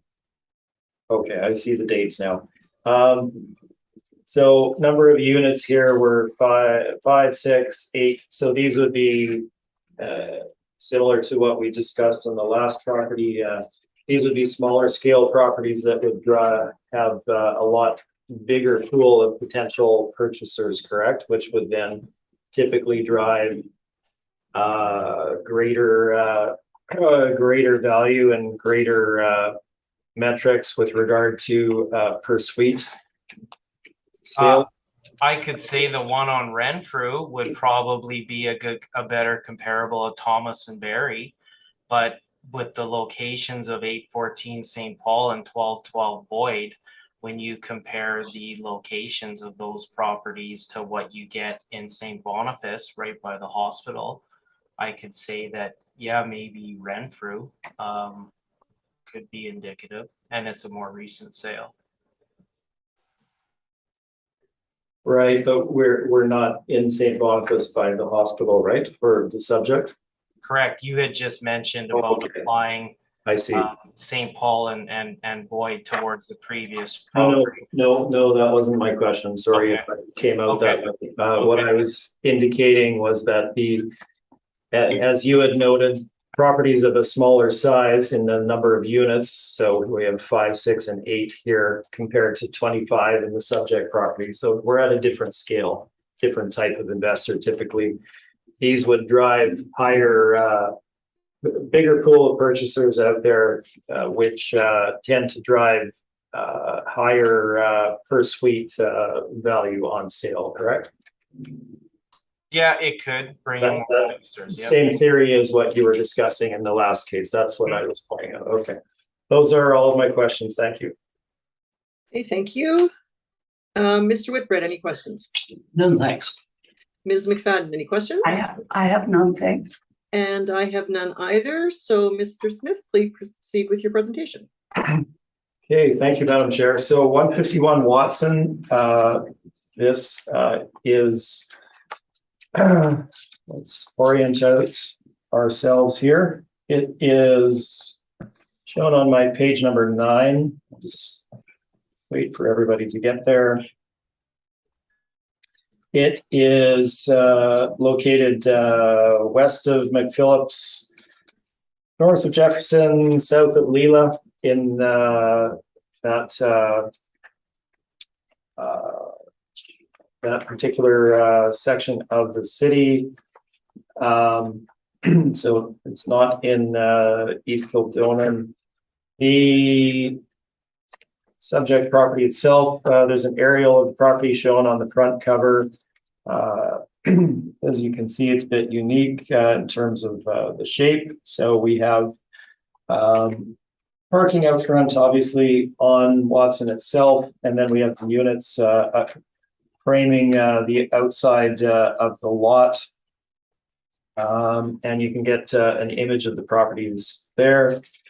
The background of the property, let's move inside. So page number 3, 2023 assessment, 2,706,000.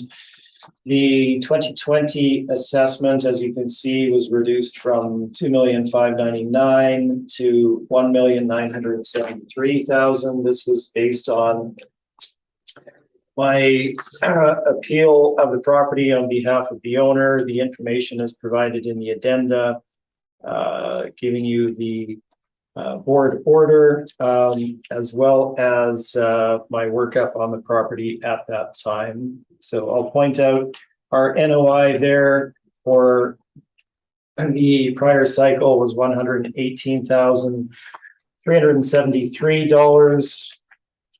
And I know we're jumping around marginally here, but the NOI that we utilize, similar to the city here for the current year cycle, so is appropriately higher at $124,467. So it gives you a typical advancement in terms of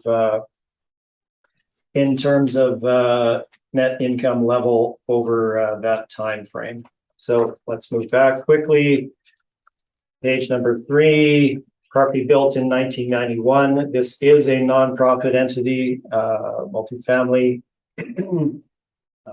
not public administration. Please ignore that portion.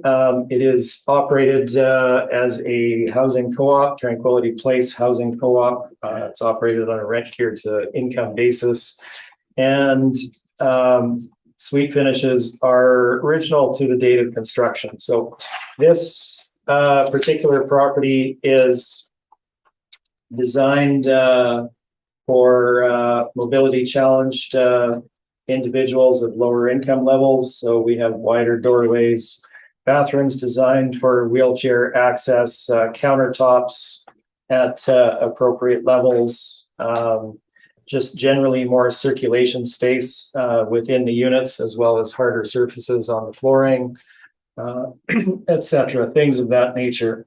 You can see the build out of the units as shown. So it has a very specific market segment that it serves, and the finishes are both appropriate for utility for that market segment, as well as of a very basic durable type of finish. The site is shown on page number 8, as well as the location in the Maples area on page number 9. And move forward into the valuation for the subject. Now, it was more challenging this cycle given the information in the income and expense that was submitted. Somewhat minimal information as reported by the owner.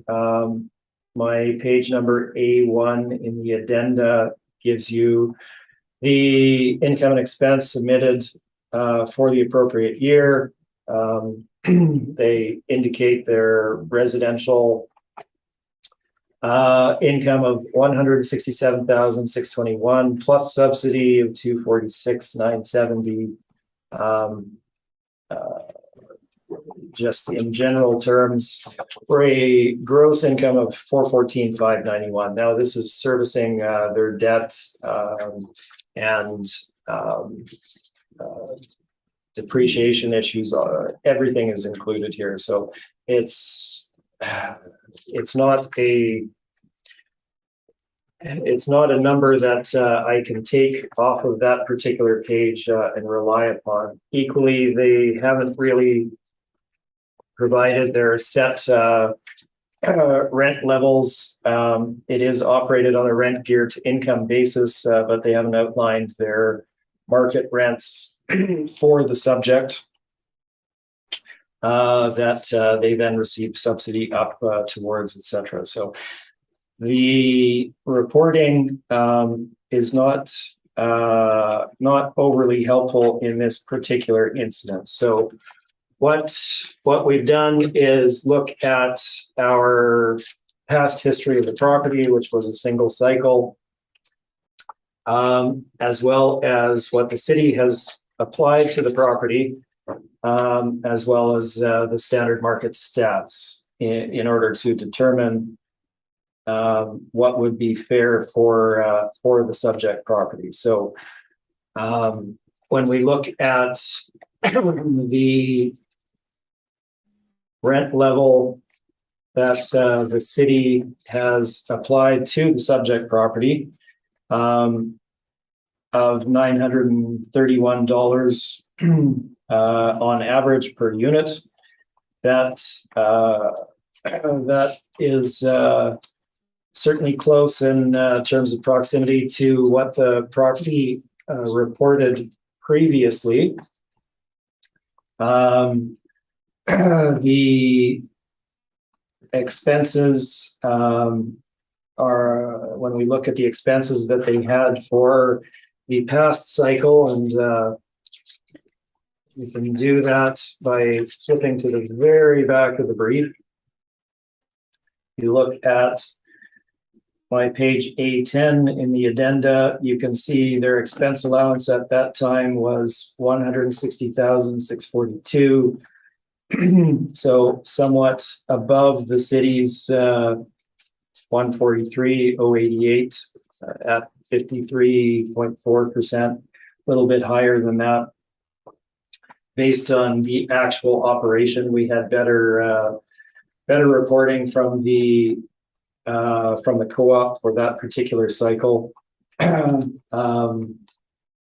rents were marginally above what the city was at, so our NOI resulting in the prior time frame comes to $118,373. When we look at the model as applied by the city to the subject for this cycle, we have rents that's slightly under what it was in the last cycle, but not out of line with what we would see for the subject.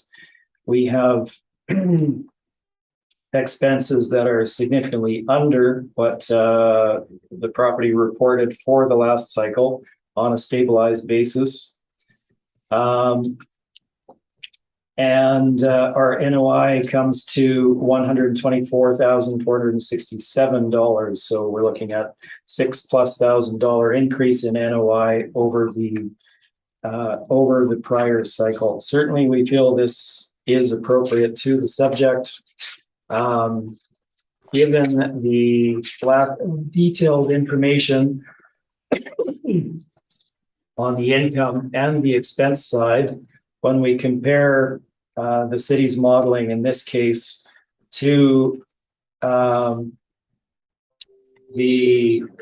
the market and the reported data from the subject in the prior cycle, we feel that that NOI is certainly a fair valuation for the subject property on the income and expense front. So beyond that, we move on to capitalization rate. So what do we have? We have a 25 unit, somewhat specialized property with a narrow market segment that it's targeted to. Built in 91, but again, with finishes, as you can see on the photos in the early part of the brief, laid out for, again, mobility challenged people. This is not a standard market apartment. Won't necessarily draw normal market participants for leasing this. That being said, there is a market for it. But it is, again, a single location out in the Maples. So looking at the property as a whole, we don't believe it's going to trade at the lower end of the capitalization rate that we see. But given the information that the city has stated in their presentation, as well as what we've seen, we feel that it would fall in the mid-range. So we have utilized a capitalization rate of 5.5% in our valuation of the subject. There is a market segment for this, obviously, but it's not large, and it's not everybody necessarily who wants to live in this particular segment of the city either. So the cap of 5.5% we feel is certainly appropriate to the subject. 4.6%. I mean, again, we're looking at a very narrow market segment, a very specifically designed build out of these units. It's not going to achieve a cap rate of 4.6% on the market, we don't believe. So our final market value is summarized on page 19. and we come to a final market value of $2,263,000. Our addenda is there for you to see. The decision is on page A7 based on our appeal, and the summary of that is shown on page 16. And you can see that we have decreased our capitalization rate for this particular property from that time frame. And that is my summary. Thank you. Thank you. Mr. Mikulik, do you have any questions of Mr. Smith? Yeah, just like for this property, we're pretty close on like we're similar with net operating income. Just regarding the cap rate, I guess, would you agree that a property with renovation potential and future income potential that isn't maybe realized right now but later, would you agree that those properties typically sell for lower cap rates? So I'm glad you brought that up. So yes, I would agree that that aspect is out there in the marketplace, where potential purchasers will look at the acquisition of a property that they can renovate for boosting the income of the suites, and of course their return in a different manner. But again, in looking at the valuation of the property, we're not valuing what it can become, which is what those purchasers that are doing that are valuing. We're valuing the property as it sits as of the valuation date. So it's not the future potential of the property that is valued. Those specific sales are disqualified from consideration as true capitalization rates, as the purchasers are not buying the property as it sits. They're buying what they will transform it to. So that is true, but it's not applicable in valuing properties as of the valuation date, as we're not valuing what they can become. Okay. And I think regarding similar questioning has already been answered. Just again regarding the rents and that kind of thing, I don't think we need to go back in and touch on it when we had done the previous nonprofits. So I think that's good for my questions. Okay, thank you very much. Mr. Whitbread, do you have any questions? I don't. Thank you. Ms. McFadden, any questions? No, thank you. And I do not either. So we will move on to the last item on today's docket, and that is 200 Watson Street. And Mr. Mikulik, when you're ready, please proceed. Okay, so we have file number 22-2221. Roll number 05009033000, and the roll year 2023, assessed value $2,665,000 with the classification of ADT. You can see here there's two buildings, 1 story. Actual year built, effective year built are the same at 1994. 25 suites, and our construction class wood and steel framed exterior walls. Again, location right beside the other property we had, 151 Watson. This is just across the street, so in that Leela McPhillips triangle.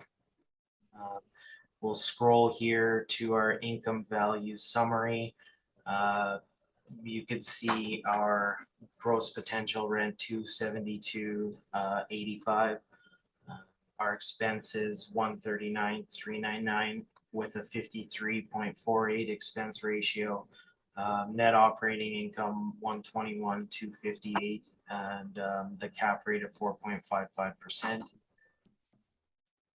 So if we look here again, just those same rent comparables that were used with 151 Watson, just showing where it falls in line with properties in the northern jurisdiction of the city.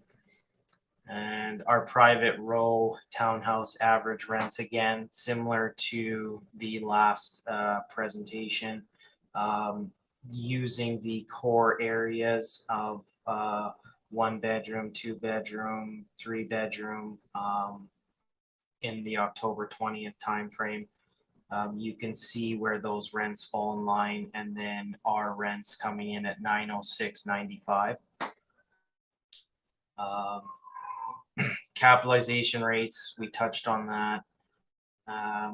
Again, similar product that was brought forward on page 10 of the last presentation. Just wanted to give a glimpse to the folks of where this falls in on the sales spectrum. Just we have it assessed at $107,000 a unit at that assessed value, and then just where those other sales had fallen in, with the low end of, say, St. Paul, and then the high end of Renfrew, the middle end of Boyd, just to give folks a picture. And I had just attached the income statement, so you could see the subsidies it receives from Manitoba Housing, and just the same statement where it's a heavily subsidized not-for-profit. So just from where we're coming in from a rent potential perspective, we've downgraded the rents, and which would again encapsulate mitigating the risk, which would pull the cap rate lower just on the fact that it's a lower net income. So other than that, that would conclude the presentation. Okay, thank you very much. Mr. Smith, any questions? I have no questions. Okay, thank you. Ms. McFadden, any questions? No questions. And Mr. Whitbread, any questions? And I have none. And neither do I. So I'm going to give both of you complete the items that are on the agenda, but I'm going to give both of you an opportunity now to summarize. Hang So on. Madam Chair, you haven't given the applicant his opportunity to speak. No, I'm sorry. God, I was sorry. My apologies. It's quite all right. Thank you, Ms. McFadden, for stopping me from jumping too far ahead. Mr. Smith, of course, you get the opportunity to present, and please proceed. Okay, thank you very much, Madam Chair. So 200 Watson, as indicated by the assessor, properties in the same location. It's located across the street from the prior property we're looking at. This this is a very similar property. It is also a housing co-op, nonprofit housing co-op, with units designed for mobility challenged individuals of lower income requiring affordable housing. So that is the mandate of the property. The cover page in my brief gives you a layout of the property. So it lies kind of in the middle of our photo here, running from Watson on the left-hand side west, all the way to the back lane on the right-hand side. So it's broken out a bit oddly. We have units fronting on the parking and circulation in front of it, closest to Watson. Then the drive or access kind of cuts through the property, and then they switch that so it's a mirror image on the other end. That's the layout of the site itself. A bit unusual, but that is how they've chosen to do it with that long, narrow site. Let's move into the property itself. We valued it virtually identically to the last property. It is essentially a mirror image, other than the site is somewhat different. This property has 25 units. They are designed in the same manner for accessibility, with harder wearing surfaces, different counter heights, different amenities and furnishings in bathrooms, kitchens, countertops, flooring types, etc. I would state in many of the units was in a bit poorer condition than the prior property, but that's what it is. Looking at my page 3, subject properties assessed at $2,023,000 for, or rather $2,665,000 for 2023. In the 2020 assessment, as you'll find at the back of our brief, this was reduced from $2,620,000 to $1,983,000 based on our appeal on behalf of the property owner, based on our valuation of the property at a cap rate of 6% based on the actuals. Similar to the last property, our reporting on the properties for this cycle is a bit inadequate, unfortunately. So we've gone through the same process of looking at the city's valuation and looking at the market to see whether the valuation components are fairly representative of the subject. So let's get into that valuation. Photos of the property begin on page 4, one of the exterior, then we move into the interiors. You can see the layout as such, the furnishings, the level of wear and tear, etc. in some of the units. And again, just the features that make it appropriate specifically to the mobility challenged section of the public. So that is photos running through page 7, sites shown on page 8, as well as location on page 9, again, across the street from the prior one.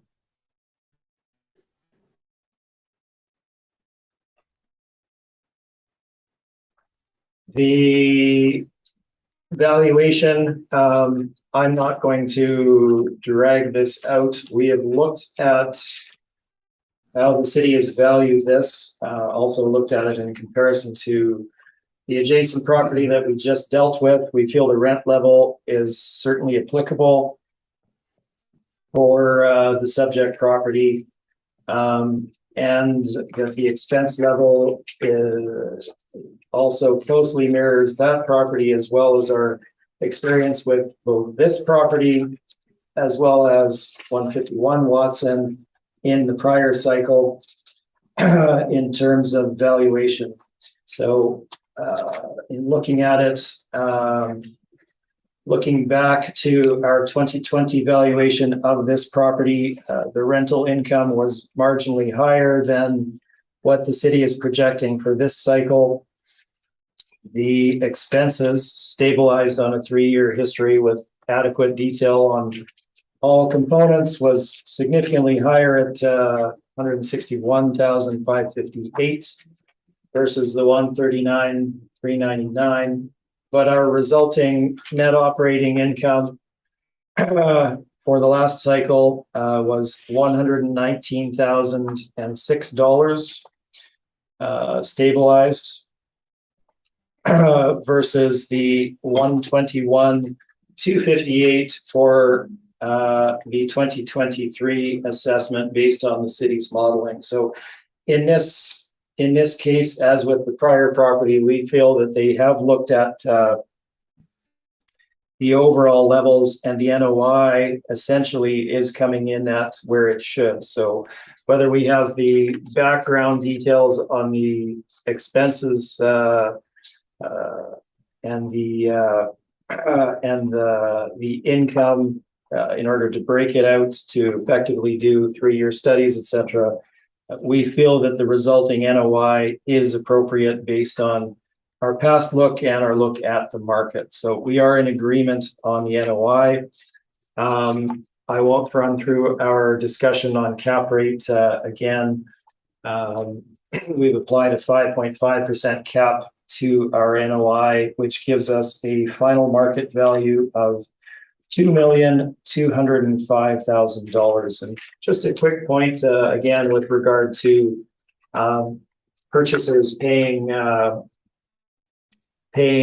premiums for properties that they're then going to subsequently renovate, which are not not true cap rate sales, is they aren't based on the property in place. They're based on the future renovated potential of that property once they go through it. They're specifically discounted by both appraisers and the international assessing IAAO in determining what cap rates are allowed. Now, to that end, and I think this would clearly outline it, if you have a purchaser that buys a property and renovates it, that's fine. That is taken into account in the appropriate assessment cycle that they would then be subject to, which is the next assessment cycle. So any lift in value that they drive is then captured by the city in their subsequent assessment of that property in its renovated state, rather than applying it twice to the property prior to any renovation on its purported future potential, and then capturing that again. It's intended to be captured once it has been renovated, and that is where the city sees the lift. So that is my presentation, and I'm open for questions. Thank you very much. Mr. Mikulik, any questions of Mr. Smith?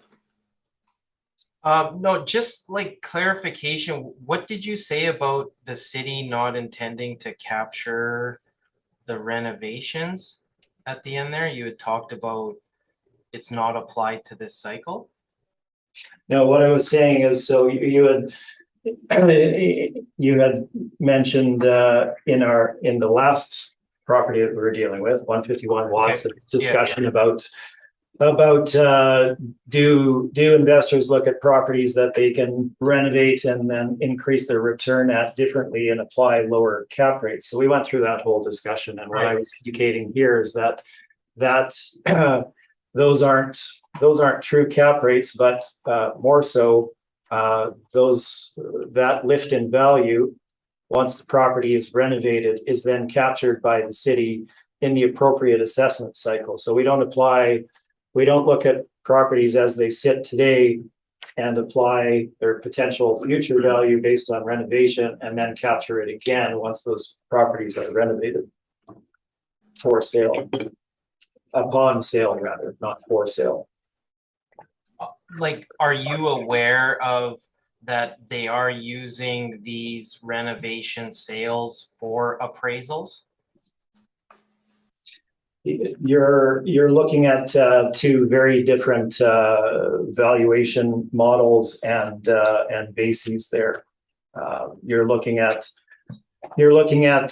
financing for the future potential versus the purchase of the property as it sits today, which is what we're valuing for assessment purposes. Okay, no more questions.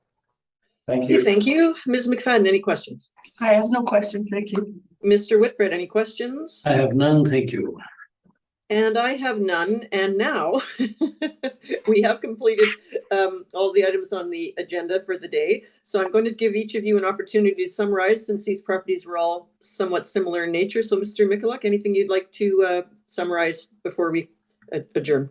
Yeah, just regarding the 4 nonprofit properties that we had done, we feel that we have established that we are below CMHC baseline in terms of garnering our potential market rent for our model, and thus I know it circles back to an issue of capitalization rate, and so we just feel that because we've gone lower on the potential income with the higher expense ratios, that's where we feel comfortable with the lower capitalization rate, because it has pulled down that net income.